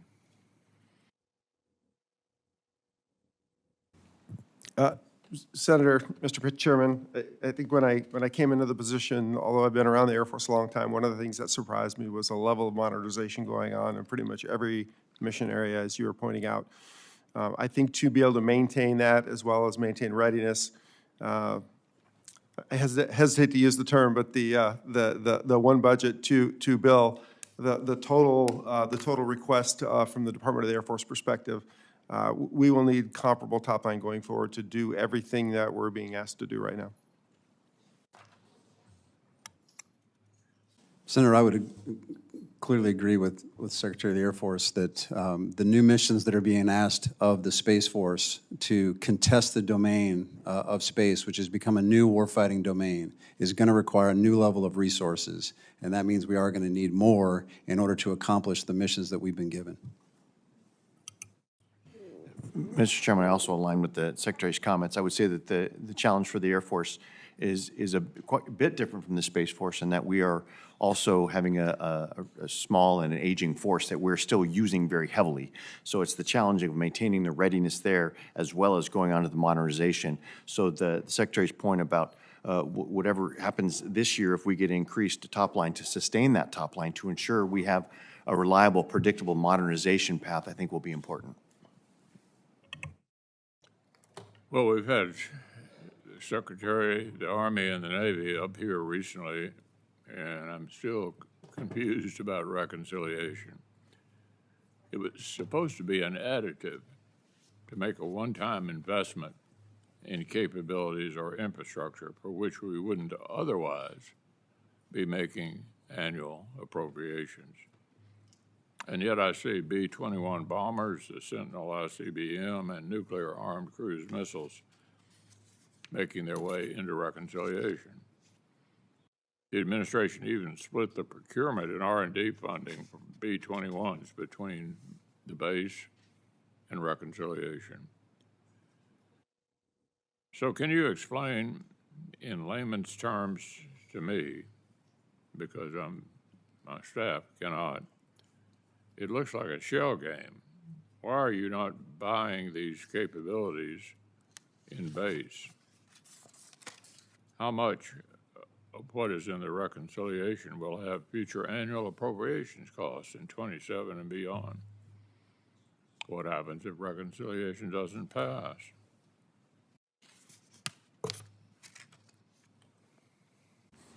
So, Senator, Mr. Chairman, we see the totality of the request as what's necessary for us to execute the programs that are spread across the two portions of the request.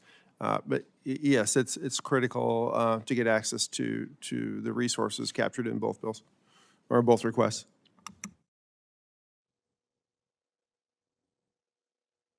Mr. Chairman, in what will sound admittedly like a cop-out, but it has the benefit of being true, I don't fully understand all of the mechanisms, but I think the first principle is, as we go for the resources that we believe we need, we certainly put those up through the process, and however that those resources come to us, we certainly, as we said, I said in response to the last question, we certainly just look at however those mechanisms play out.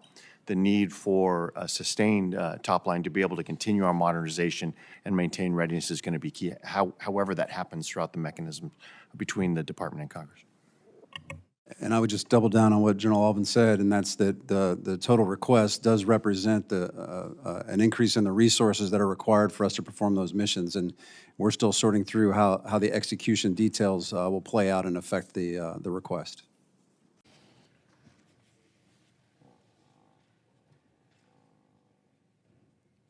When Iran's proxies launched a full-scale war on Israel October 7th, 2023, President Biden pledged an unwavering commitment to Israel's security.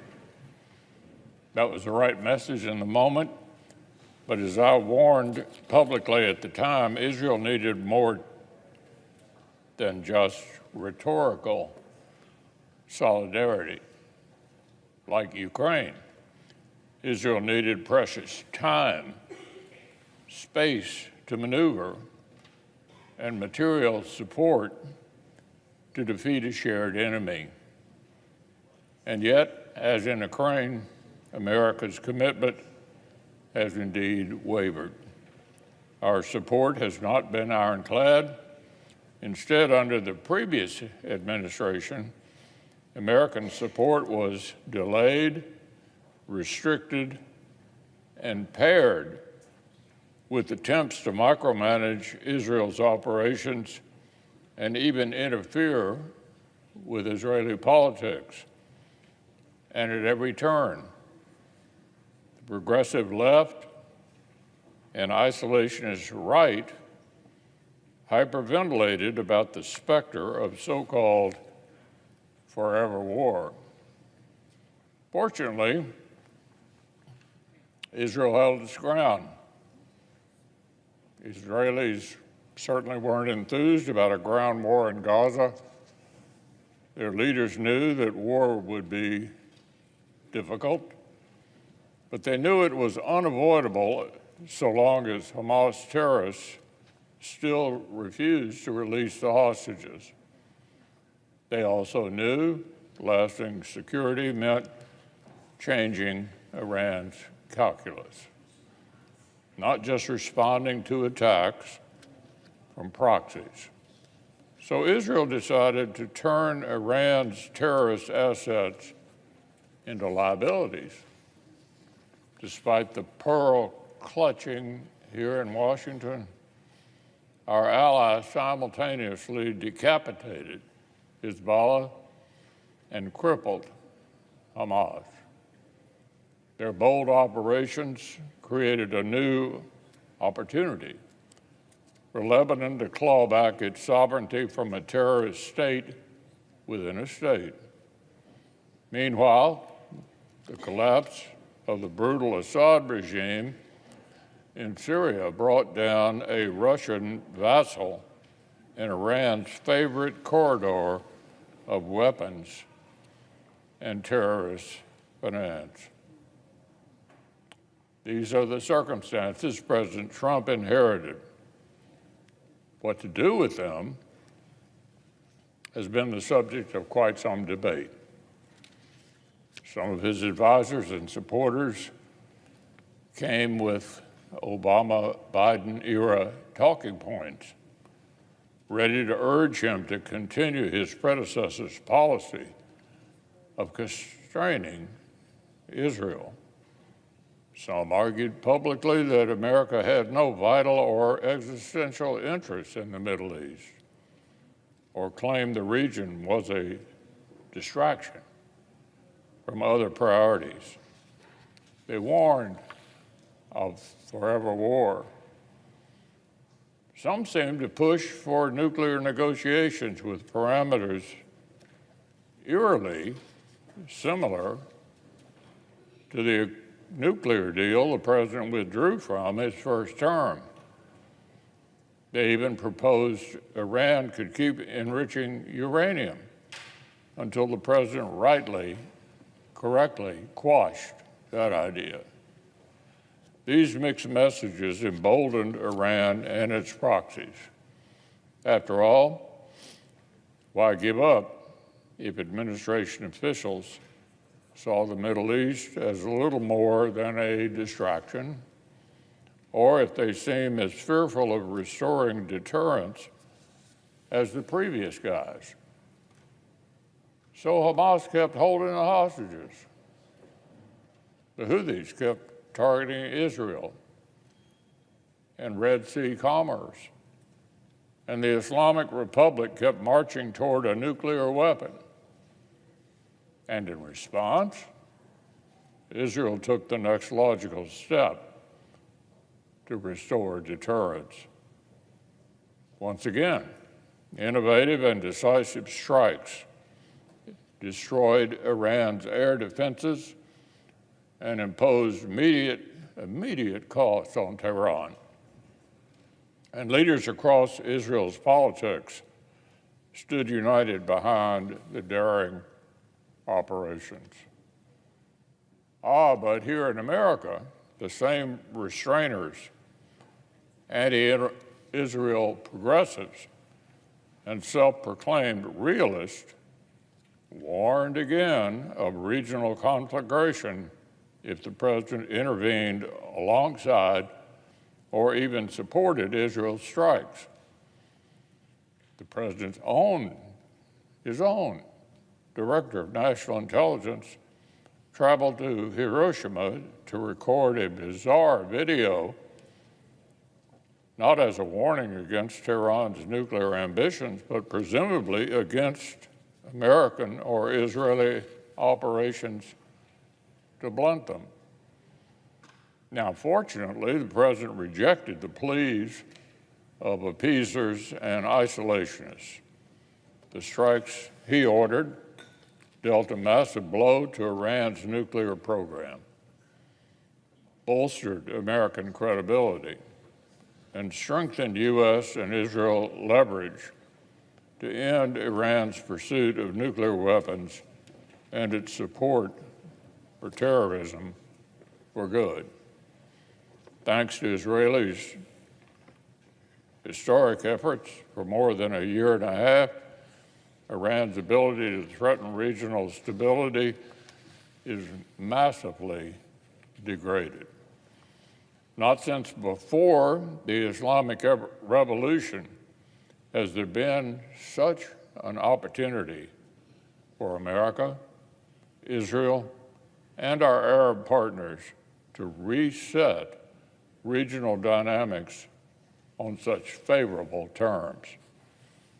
Achieving it has required no large-scale deployment of U.S. ground forces. It required only supporting our friends. Israel is a close ally and a strategic asset, not a liability. And the strategic return on our investment in assisting Israel is incalculable. Standing with our Israeli friends offers a powerful lesson about American leadership, the value of alliances and partnerships, and the real nature of peace through strength. And this lesson extends far, far beyond the. I'll begin by welcoming the Secretary of the Air Force, Troy Mink, Chief of Staff of the Air Force, General David Alvin, and Chief of Space Force Operations, General Saltzman. Thanks to each of you for your decades of service to our country. Thanks as well to the airmen and guardians that you all lead. This weekend's successful operations over Iran served as a reminder of the immense skill and professionalism of America's men and women in uniform. Pilots operating coolly in enemy airspace, dozens of aircraft and thousands of personnel helping to get them safely over their targets. Massively powerful ordnance delivered with the utmost precision, and all flights returning home safely. The way I see it, there are two key takeaways here. The first one is the value of allies and partners. Israel's magnificent military and intelligence operations created the strategic opportunity. In degrading Iran's air defenses, the Israelis demonstrated how highly competent allies act as force multipliers in the face of common threats.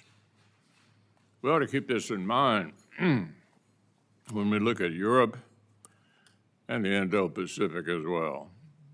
Allies and partners are going to be essential to any big fight, and we should not underestimate their value.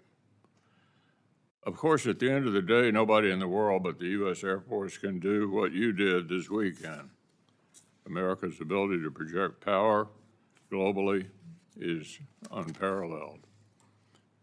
And that brings me to the second takeaway.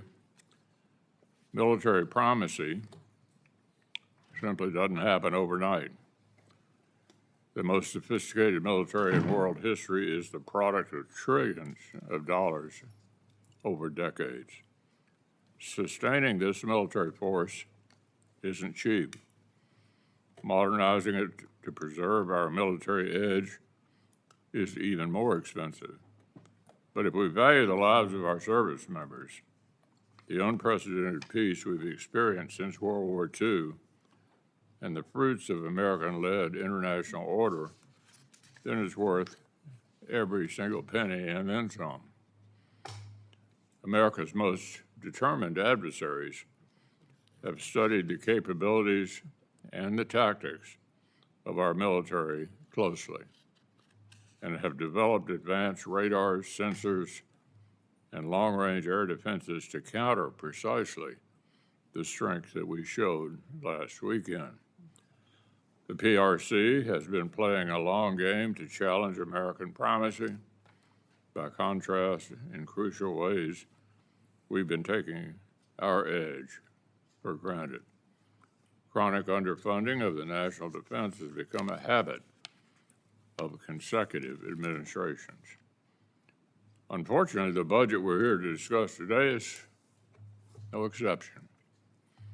In fact, the President's request for fiscal 26 falls well short of meeting the requirements imposed by today's threat landscape.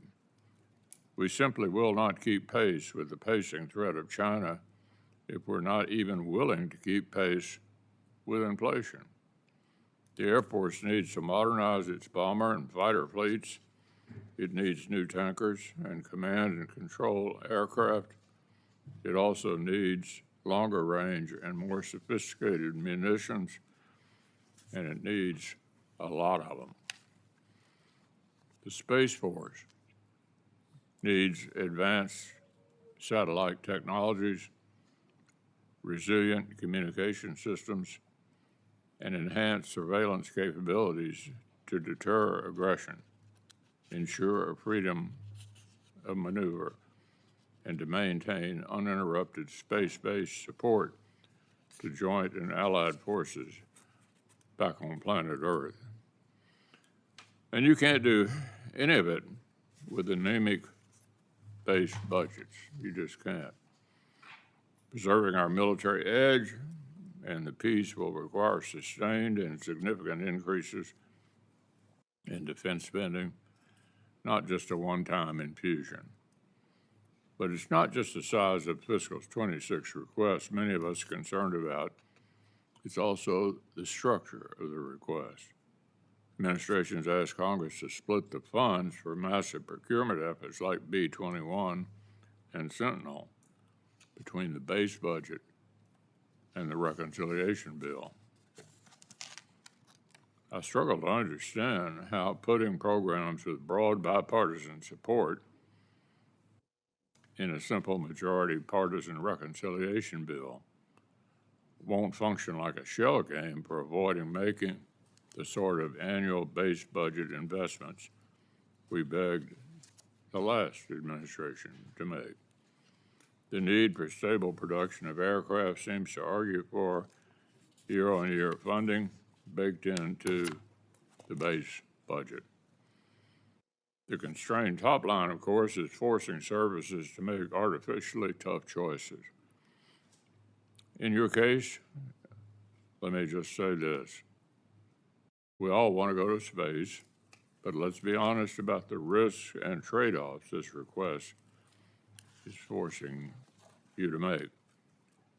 If the choice you're facing is between an available advanced airborne system with onboard battle management and a nascent space capability, you're going to have to resist the urge to turn proven capabilities like E-7 into bill payers. There's value in redundancy. We should be making investments in both airborne and space-based command and control. They say that in space, no one can hear you scream. But squandering our advantage in this critical domain because we can't find the political will to maintain it. That would mean plenty of screaming here on Earth with devastating consequences for U.S. military operations on land, air, and sea. So I hope we'll also hear from you about how the Air Force is addressing munitions shortfalls, not just in the massive ordnance penetrators deployed this weekend to great effect, but across the entire spectrum of both offensive and defensive capabilities on which Air Force operations are built. I've been hoping to hear from each service how production challenges are being addressed, and the Air Force will be no exception. Speaking of the MOP, I need to address the manufactured controversy over the extent to which the strikes damage Iran's nuclear program. We haven't been briefed on the intelligence, but the political hand-wringing actually misses an important point. We've demonstrated our military superiority. If we want, we can own the skies over Iran. If the Iranians don't abandon their nuclear program, we can hit them again. And Iran's remaining leaders should take the off-ramp the president has offered them. Finally, I'll ask you to explain for us the lessons you're taking from conflicts in Ukraine and the Middle East. How has the rapid evolution of unmanned systems informed the decisions you make about drone operations, force protection, and interception? And what information are you getting today that you'd lose if America neglected its relationships with force-multiplying allies and partners? look forward to your testimony on each of these fronts in a moment. But first, Senator Coons. I'm going to address my last question to the pride of Bowling Green, Kentucky, General Saltzman. Obviously, here on Earth, we've seen our adversaries working more and more together.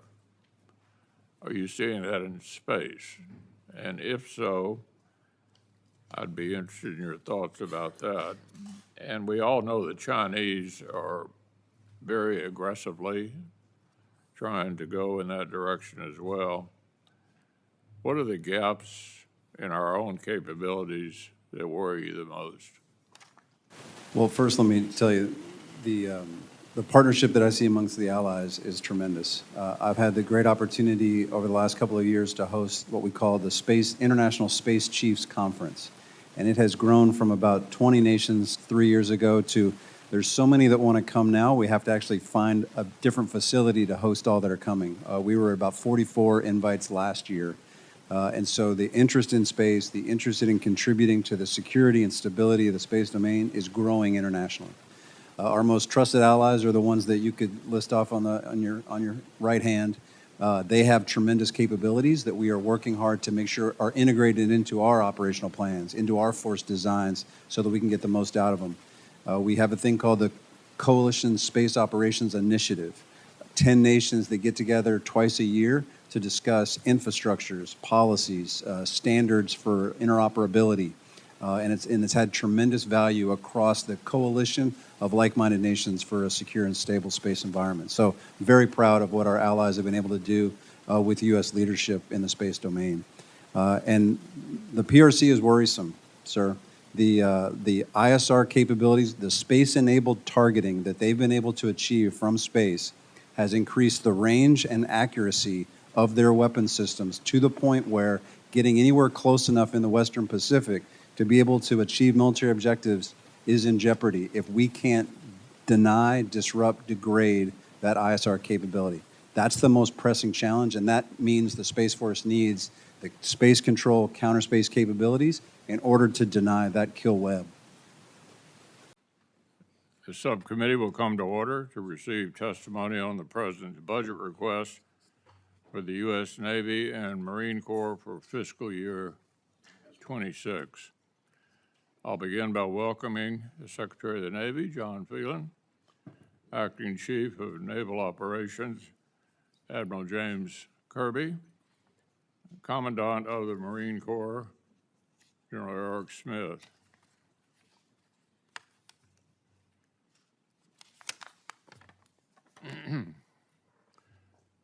We're obviously grateful to each of you for your willingness to lead at a pivotal moment for the department, and to the sailors, Marines, and civilian personnel who advance Navy and Marine Corps missions and keep America safe every day.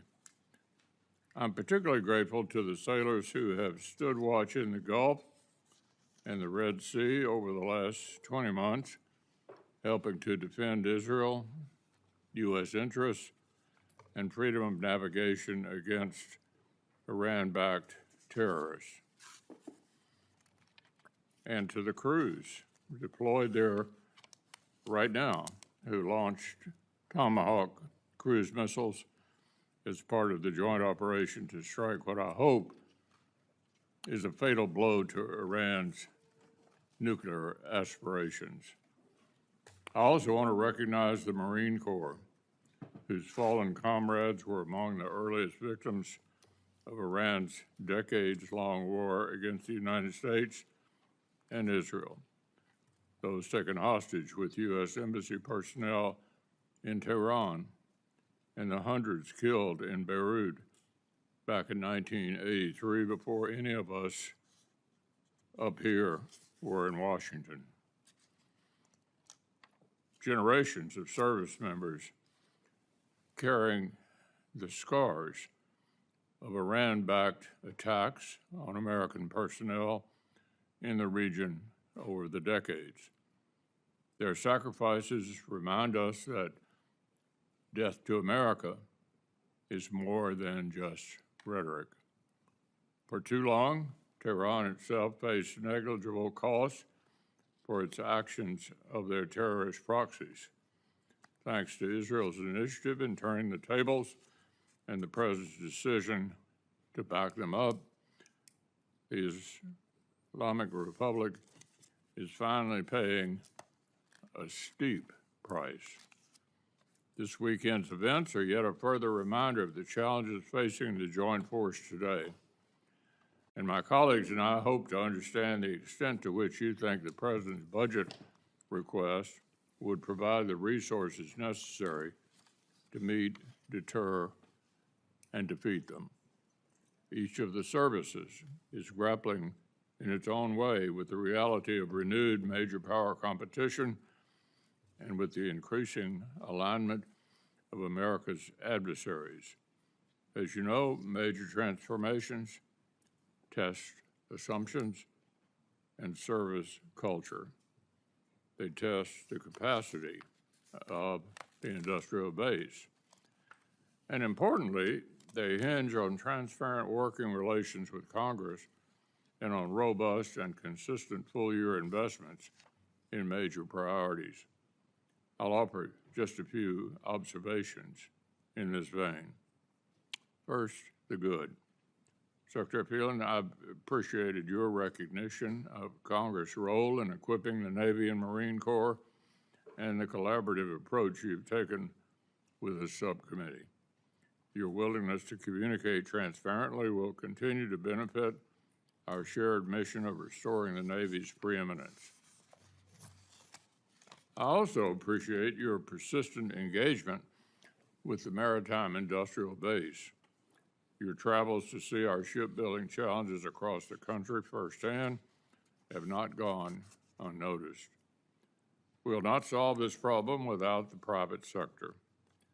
Likewise, General Smith, the Marine Corps spent years developing a clear rationale for major transformation, made tough and deliberate choices, and engaged Congress to effectively along the way. Marine Corps Force Design 2030 continues to offer other services valuable lessons as they pursue transformations of their own. Look forward to hearing how the Marine Corps' own transformation to meet future threats. How's it going? The good, the bad, and the ugly. But to be quite frank, the decisions this administration has made on resourcing the Department of Defense, a full-year CR that failed to address rising costs of operations and maintenance and major modernization requirements, a one-time reconciliation investment that risks new cliffs for sustainment, and a base request for this fiscal year of fiscal 26 even lower than the previous administration's 25 request. All of that makes your jobs more difficult. At the most basic level, a fiscal 26 base defense top line that doesn't keep pace with inflation, let alone with the pacing threat of the PRC, does not show that we're serious about the tasks that are before us. Neither does pretending that one-time injections of funding are a substitute for consistent appropriations. For example, none of you needs me to point out the breadth of bipartisan support for accelerating procurement of Virginia-class submarines. If the administration shares our interest in meaningfully expanding shipbuilding capacity, why are investments like this one not built into the basic budget request?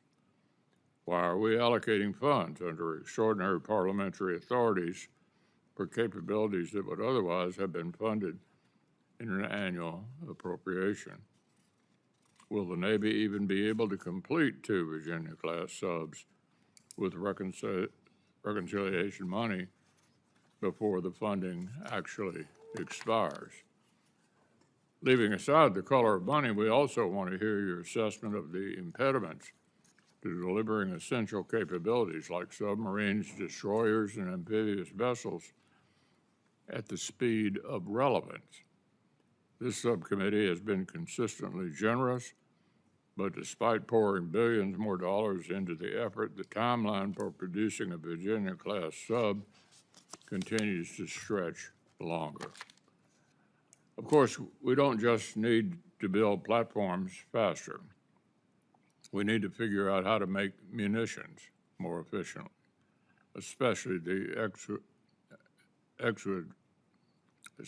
special missile, defense interceptors, and long-range fires on which current operations are relying very heavily. How has the Navy handled the high operational tempo of the Red Sea? How does the fiscal 26 request reflect the urgent need to deepen our magazines in a more cost-efficient manner? Finally, I'm curious about the lessons your services are taking from the current conflicts. What's the Navy learned from the demands of long deployments and the costs of air wing accidents on USS Truman? What lessons is the service taking from Ukraine's decimation of Russia's Black Sea fleet? How is the Navy approaching force protection itself? Is it hardening major assets both in port and at sea? Does it have sufficient resources to do both? What is the Marine Corps learning from Russia's ground war in Ukraine? How does information sharing at the cutting edge of modern warfare inform the service's ongoing transformation effort? To what extent is success in the face of unique Indo-Pacific circumstances dependent on things outside of your control, like logistics and transportation provided by other services or commands? We'll be curious for each of your observations. I would suggest that any honest accounting of the task at hand will have to reckon with the deficiencies of the defense top line. If our objective is to build a force capable of projecting power globally to deter, fight, and prevail against Chinese aggression, possibly while engaged in a conflict in some other theater, I don't see how this budget request gets us there. So we'll look forward to your testimony in just a moment. Our colleague, Senator Schatz, is filling in for the ranking member, Senator Coons. With that, let me turn it over to Senator Schatz. Are there any other members who wish to offer amendments? Seeing no further. Madam. What? Sorry, Madam. Senator Merkel. Yes, I do have one more, and it is Merkley Amendment number 1. And I think folks are getting pretty familiar with this conversation, but just to summarize it, we anticipate we will have another rescission package sent to us here, and that will be something that will be under our jurisdiction. There will be probably a motion to bring it to the floor, but that will not involve FY26 funding. What this amendment addresses is solely FY26 funding, the bill before us, and says that when we do rescissions, we should do them in this committee. The bill that's under consideration right now, my understanding is, has about $3 billion of rescissions in it, carefully worked through by the Republican chair, the Democratic vice chair, and funds redirected to where they're more effective in our national security and our national defense. That's the model that I'd like to encourage us to stand behind in saying that any rescissions for what's in this bill will, in fact, be considered in this committee should in the future it look like that there are savings to be found. And you know, I spent time in the budget office of the Secretary of Defense office working on writing program and budget decisions. We studied every single program. We would hold hearings on them. We'd bring officers in to testify. We found tremendous savings in a very careful way, and And that's the way the work is done. And when this committee staff and the leadership finds that, yes, that work is right, then those rescissions find their way into the bill here. So I encourage us to take a stand in support of our appropriations enterprise collectively and say that the work done here today will not be undone through a partisan rescission on the floor. And, you know, that could end up being, I mean, funds are multi-year funds. That could be a blue partisan rescission on the floor. So this is not about a particular administration behind. It is about the integrity of our congressional intent and our effort to have Democrats and Republicans working together to forge a plan for the best interests of the United States of America. Senator McConnell. My colleague from Oregon, I think, understands that I take this committee's authority to direct spending and Congress' power of the purse very seriously. And to the extent that the executive branch impinges on that authority, I intend to take an active role in defending it. But the best way for us to reassert our influence is to pass bipartisan appropriation bills, not play politics with poison pill amendments that only make the job a lot harder. As Chair Collins has previously explained on a number of occasions, this amendment is not germane to the Appropriations Committee, and should it pass it would create a point of order on the floor. I would encourage our colleagues to withdraw it so we can focus the limited time we have on things that are actually within our control. I agree with Senator Merkley that rescission should be done through the appropriations process and have expressed that view very strongly.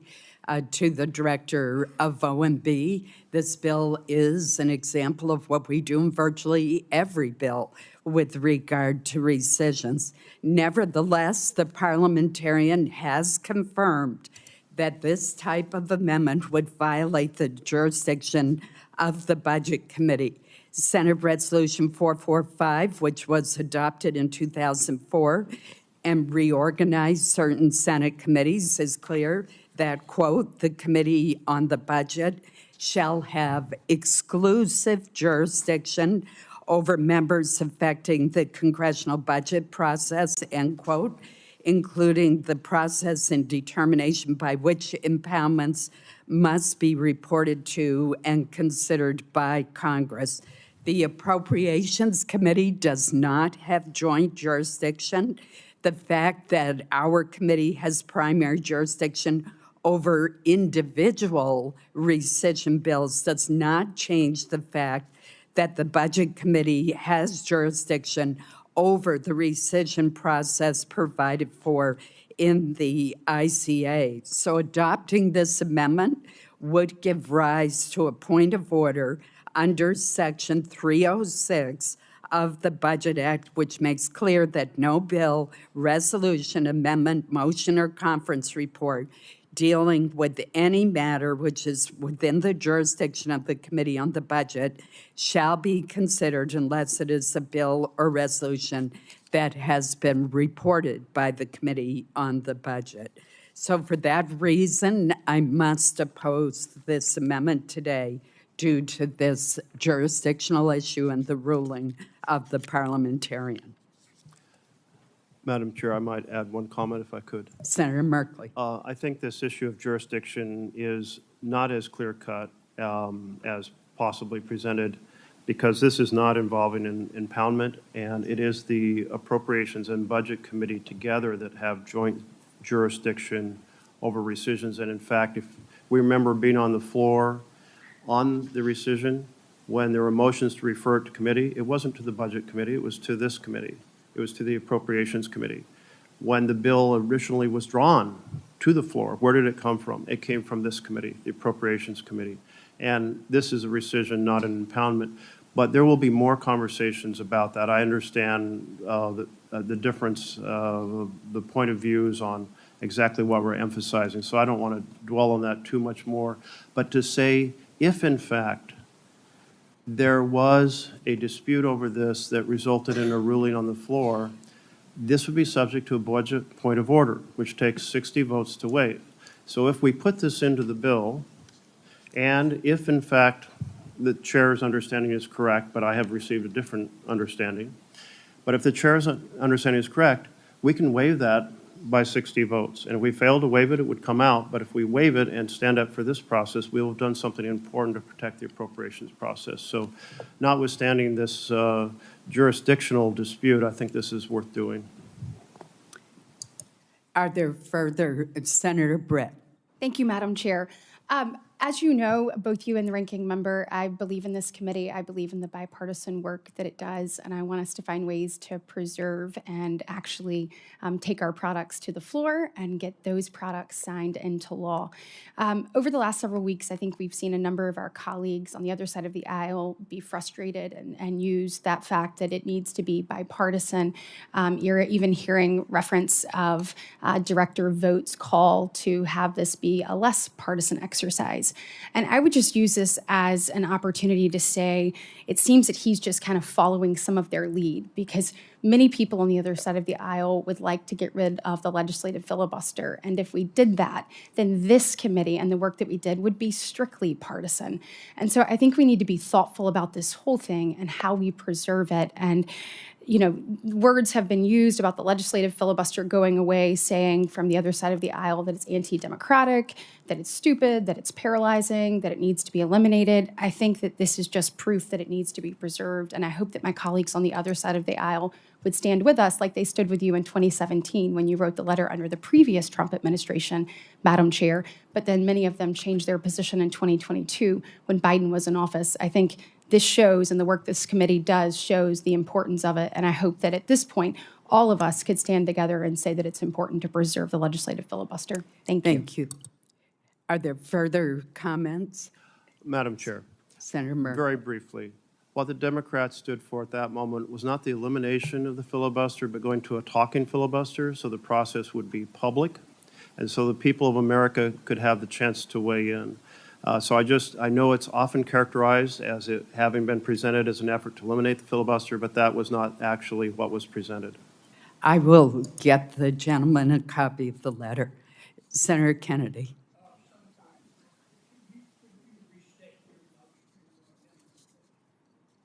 Yes, the amendment says that the work that we do in this committee is subject to only rescissions that are done in this committee, as is being done in this bill, rather than rescissions done under the 1974 Impoundment Control Act. Seeing no further debate, does the senator seek a roll call vote or a voice roll call vote? The clerk will call the roll. Senator McConnell. No. Senator Murkowski. No. Senator Graham. No by proxy. Senator Moran. No. Senator Hoeven. No. Senator Bozeman. No. Senator Capito. No. Senator Kennedy. No. Senator Hyde-Smith. No. Senator Hegarty. No by proxy. Senator Britt. No. Senator Mullen. No. Senator Fisher. No. Senator Rounds. No. Senator Murray. Aye. Senator Durbin. Aye. Senator Reed. Aye. Senator Shaheen. Aye. Senator Merkley. Senator Coons. Senator Schatz. Aye by proxy. Senator Baldwin. Aye. Senator Murphy. Aye. Senator Van Hollen. Aye. Senator Heinrich. Senator Peters. Aye. Senator Gillibrand. Aye by proxy. Senator Ossoff. Aye by proxy. Chair Collins. No.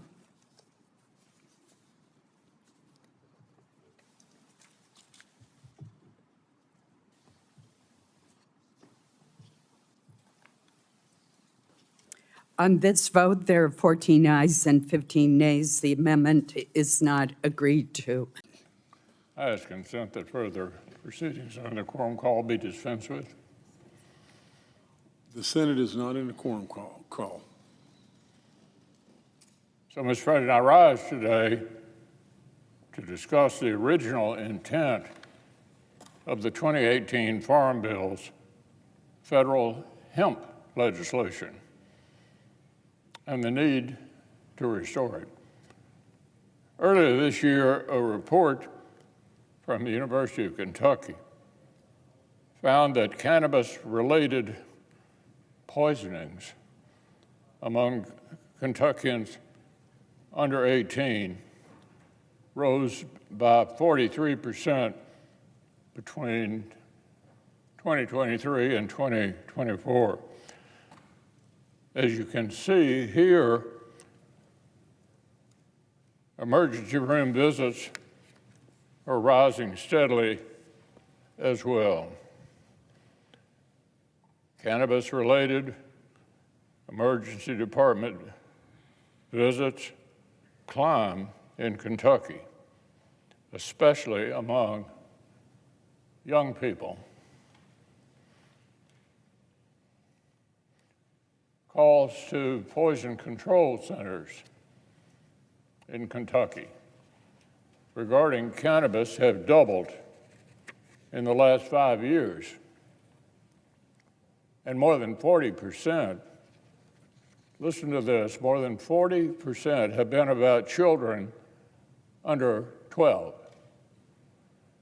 Children all over the Commonwealth, from Laurel County to Jefferson County, are facing serious health and safety concerns due to THC poisoning from hemp-derived products.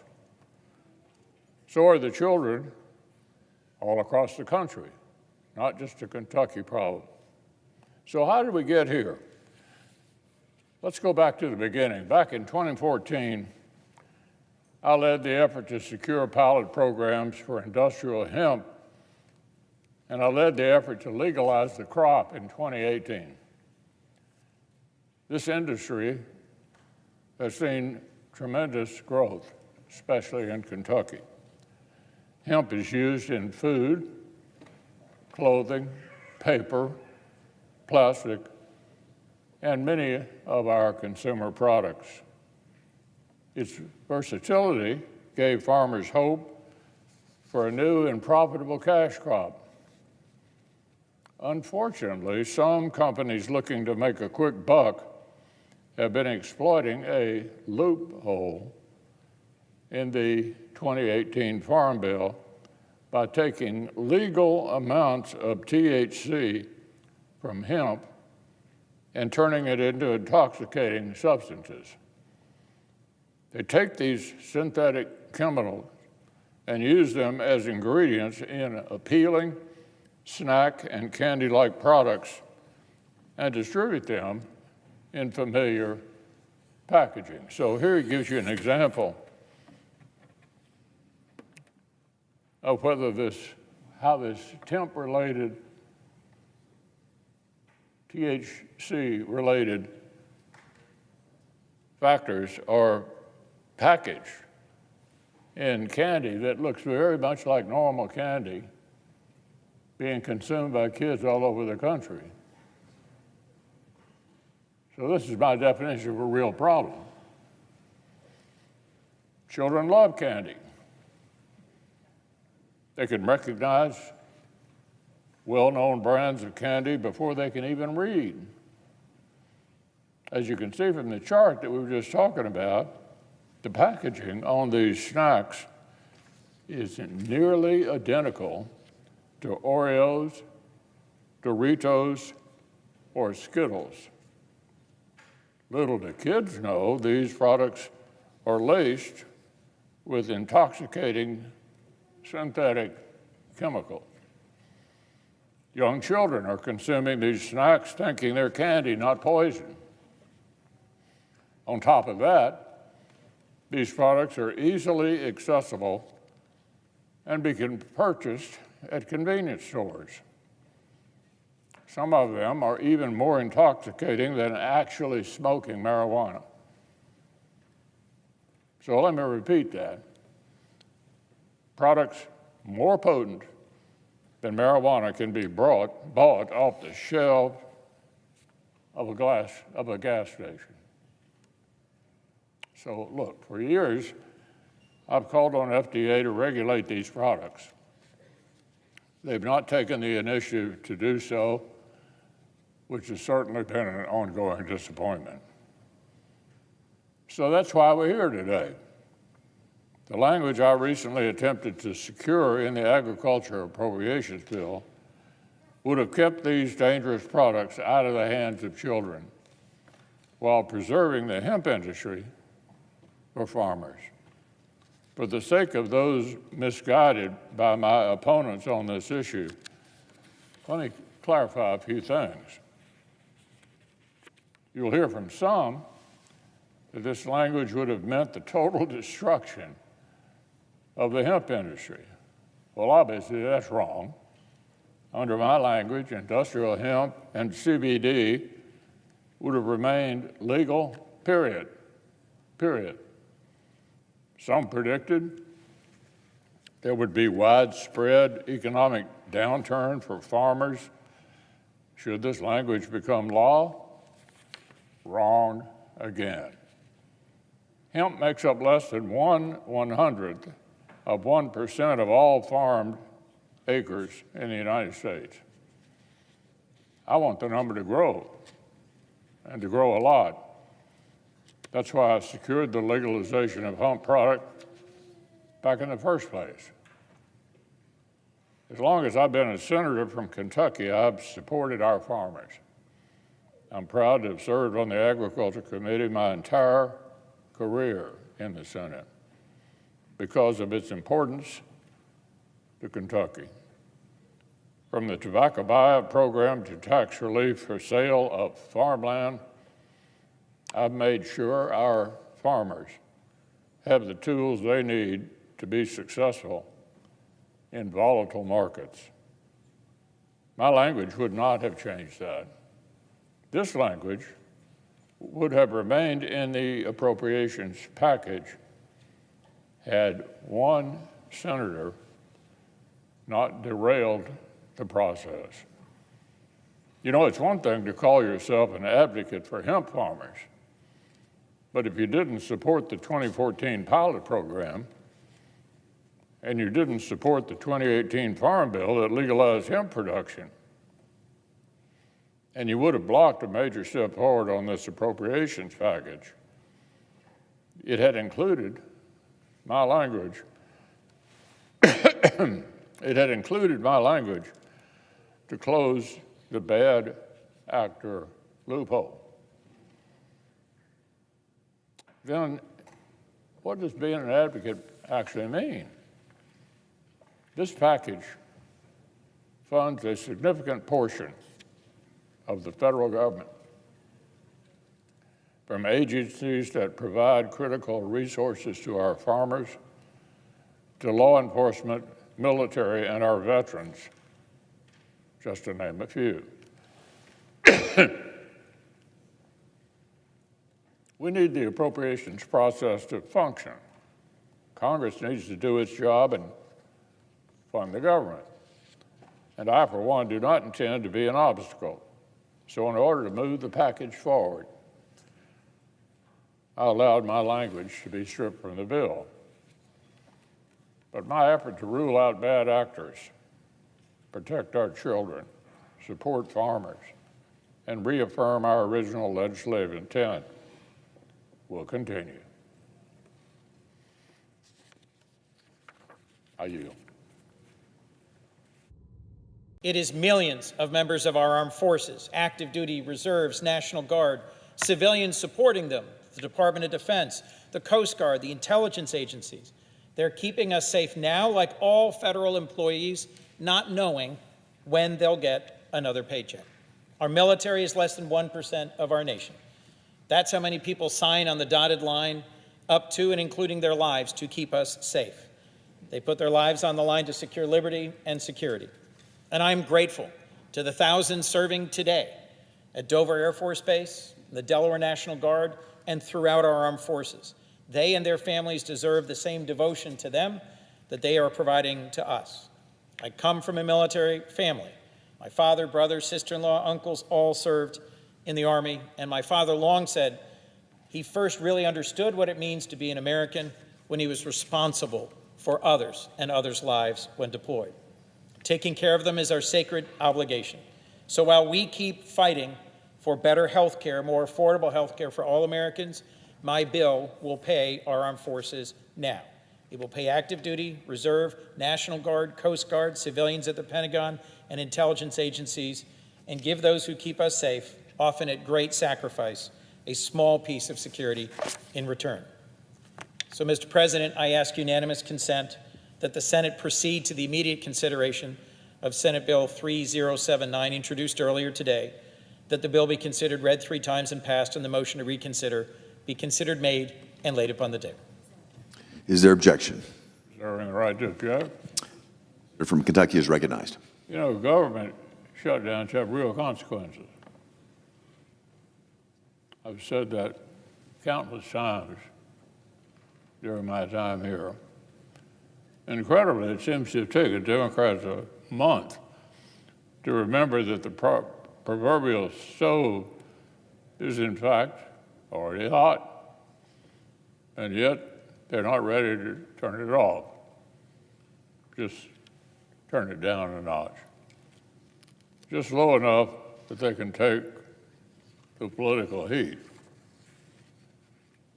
My friend from Delaware is right. Our military deserves a lot better than a government shutdown that jeopardizes their paychecks and the services military families count on. During Democrats' shutdown, the President has had to scrape together unobligated balances within the defense budget in order to uphold the nation's promise to service members through another pay period.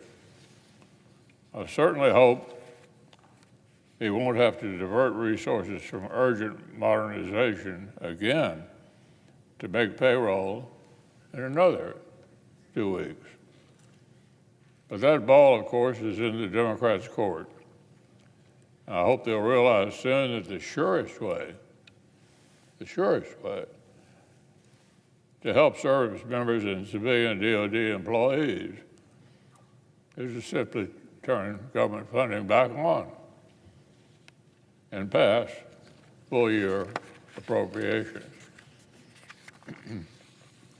I know my counterpart on the Defense Appropriations Subcommittee, of all people, understands this. He knows what would really help our armed forces because he and I worked closely together on a full-year bill for defense that would pay service members and invest more in the capabilities they need to keep America safe. I'm grateful for Senator Coons' collaboration on the bipartisan bill that earned overwhelming support in committee and would add $22 billion above the President's defense request. This, by the way, is the bill that almost every Democrat voted against considering 2 weeks ago.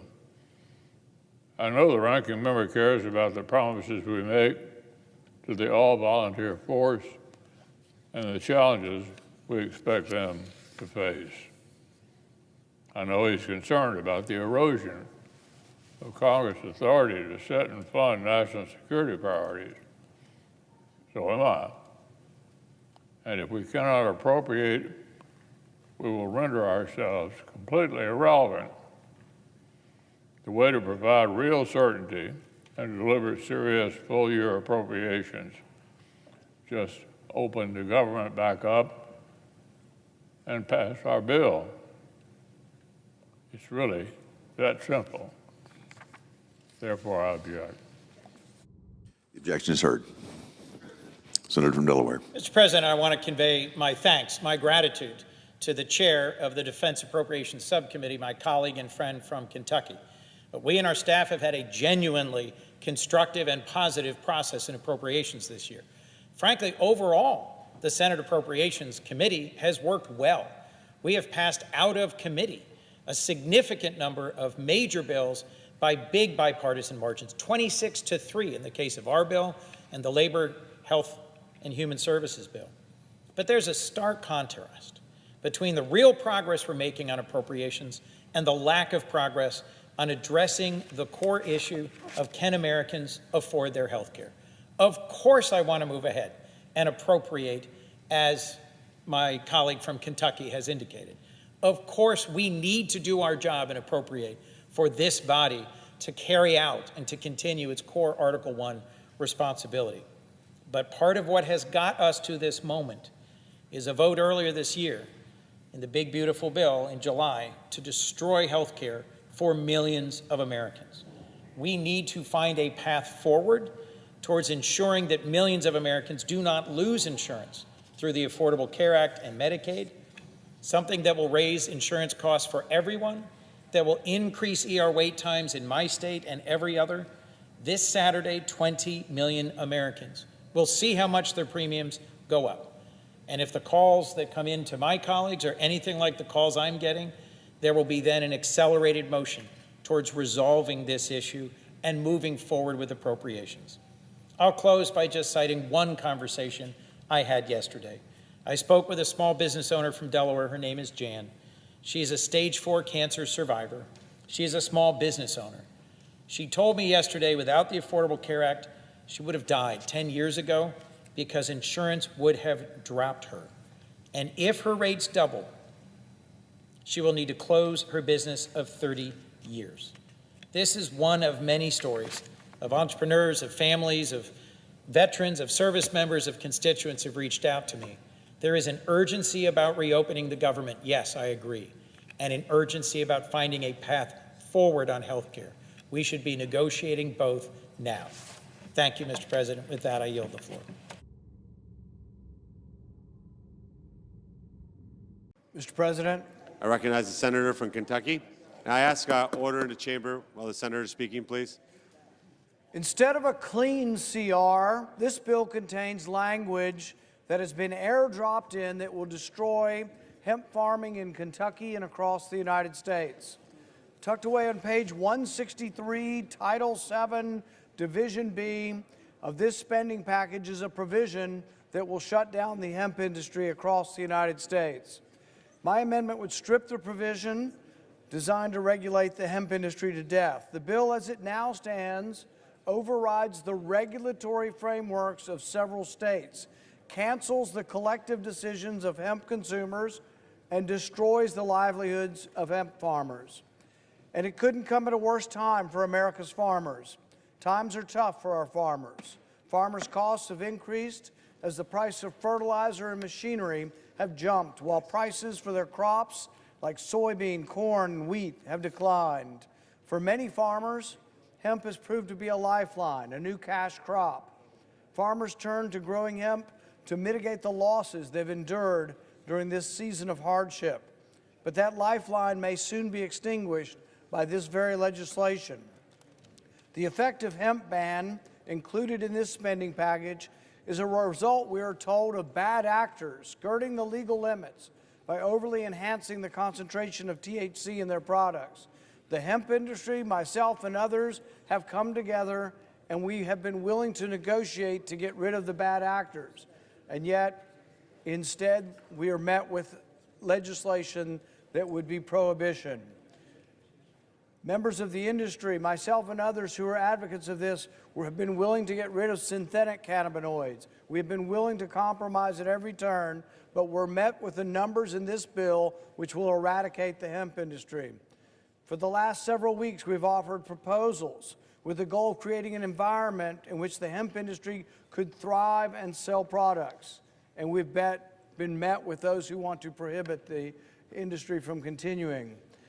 This bill's per-serving THC content limit would make illegal any hemp product that contains more than 0.4 milligrams. That would be nearly 100% of the existing market. The numbers put forward in this bill will eliminate 100% of the hemp products in our country. That amounts to an effective ban because the limit is so low that the products intended to manage pain or anxiety will lose their effect. The states have done what they're supposed to. The states have instituted laws. 23 states have instituted laws on hemp. None of them have limits anywhere close to what is being proposed in this bill. So what will happen is Most of the things that your states have regulated, are regulating, and have made legal will be made illegal by this bill. This bill will effectively preempt and nullify all state laws concerning hemp. Currently, Maine limits THC to 3 milligrams per serving. That will be overruled. My home state limits THC to 5 milligrams in beverages. That will be overruled. Minnesota, Utah, Louisiana also have 5 milligrams per serving. Alabama and Georgia have 10 milligrams. Tennessee has 15 milligrams. The bill before us nullifies all these state laws and makes the hemp industry kaput. The language in this bill will outlaw all current hemp plants and seeds. It changes the definition of what a hemp plant is. It makes it so low that there may not even be an existing plant that can meet the parameters. But every plant in the country will have to be destroyed. Every hemp seed in the country will have to be destroyed. This is the most thoughtless, ignorant proposal to an industry that I've seen in a long, long time. The states have made progress, and more progress was coming. Most states have age limits. To add insult to injury, we are given this legislation in an appropriation bills. We have Senate rules against this. So I would recommend that we vote for this amendment, and my amendment would strip out the language, and I would like to transfer the remainder of my time to Senator Merkley. Mr. President, thank you very much. Before I recognize the senator from Oregon, I know it's late, but if everybody could take their conversations off the floor and give the respect to the speaker, please. I recognize the senator from Oregon. Thank you, Mr. President. I really ask my colleagues, particularly on this side, to hear me out on this. The senators from Kentucky and Oregon cooperated to create the first research on hemp. We cooperated to give the first opportunity to move research seeds across state lines. We cooperated and pushed to create hemp as a legitimate agricultural product. CBD derived from hemp has been approved by the FDA. We would wipe out an industry that we have spent more than a decade creating. Now, the advocates for this language that's in the bill will tell you this won't affect CBD. Every expert I've consulted has said that is exactly wrong, that this will in fact wipe out 95 to 99% of the industry. My colleague from Kentucky is exactly right. We asked our farmers to engage in this research. We asked them to build this industry. We should protect it for CBD. I support my other colleague from Kentucky who doesn't want intoxicated products produced from hemp. But the definition that is in this bill does far more than that, and it has to be fixed. So for now, it needs to be stripped out. Please support Senator Paul's position. Mr. President. I recognize the senator from Kentucky.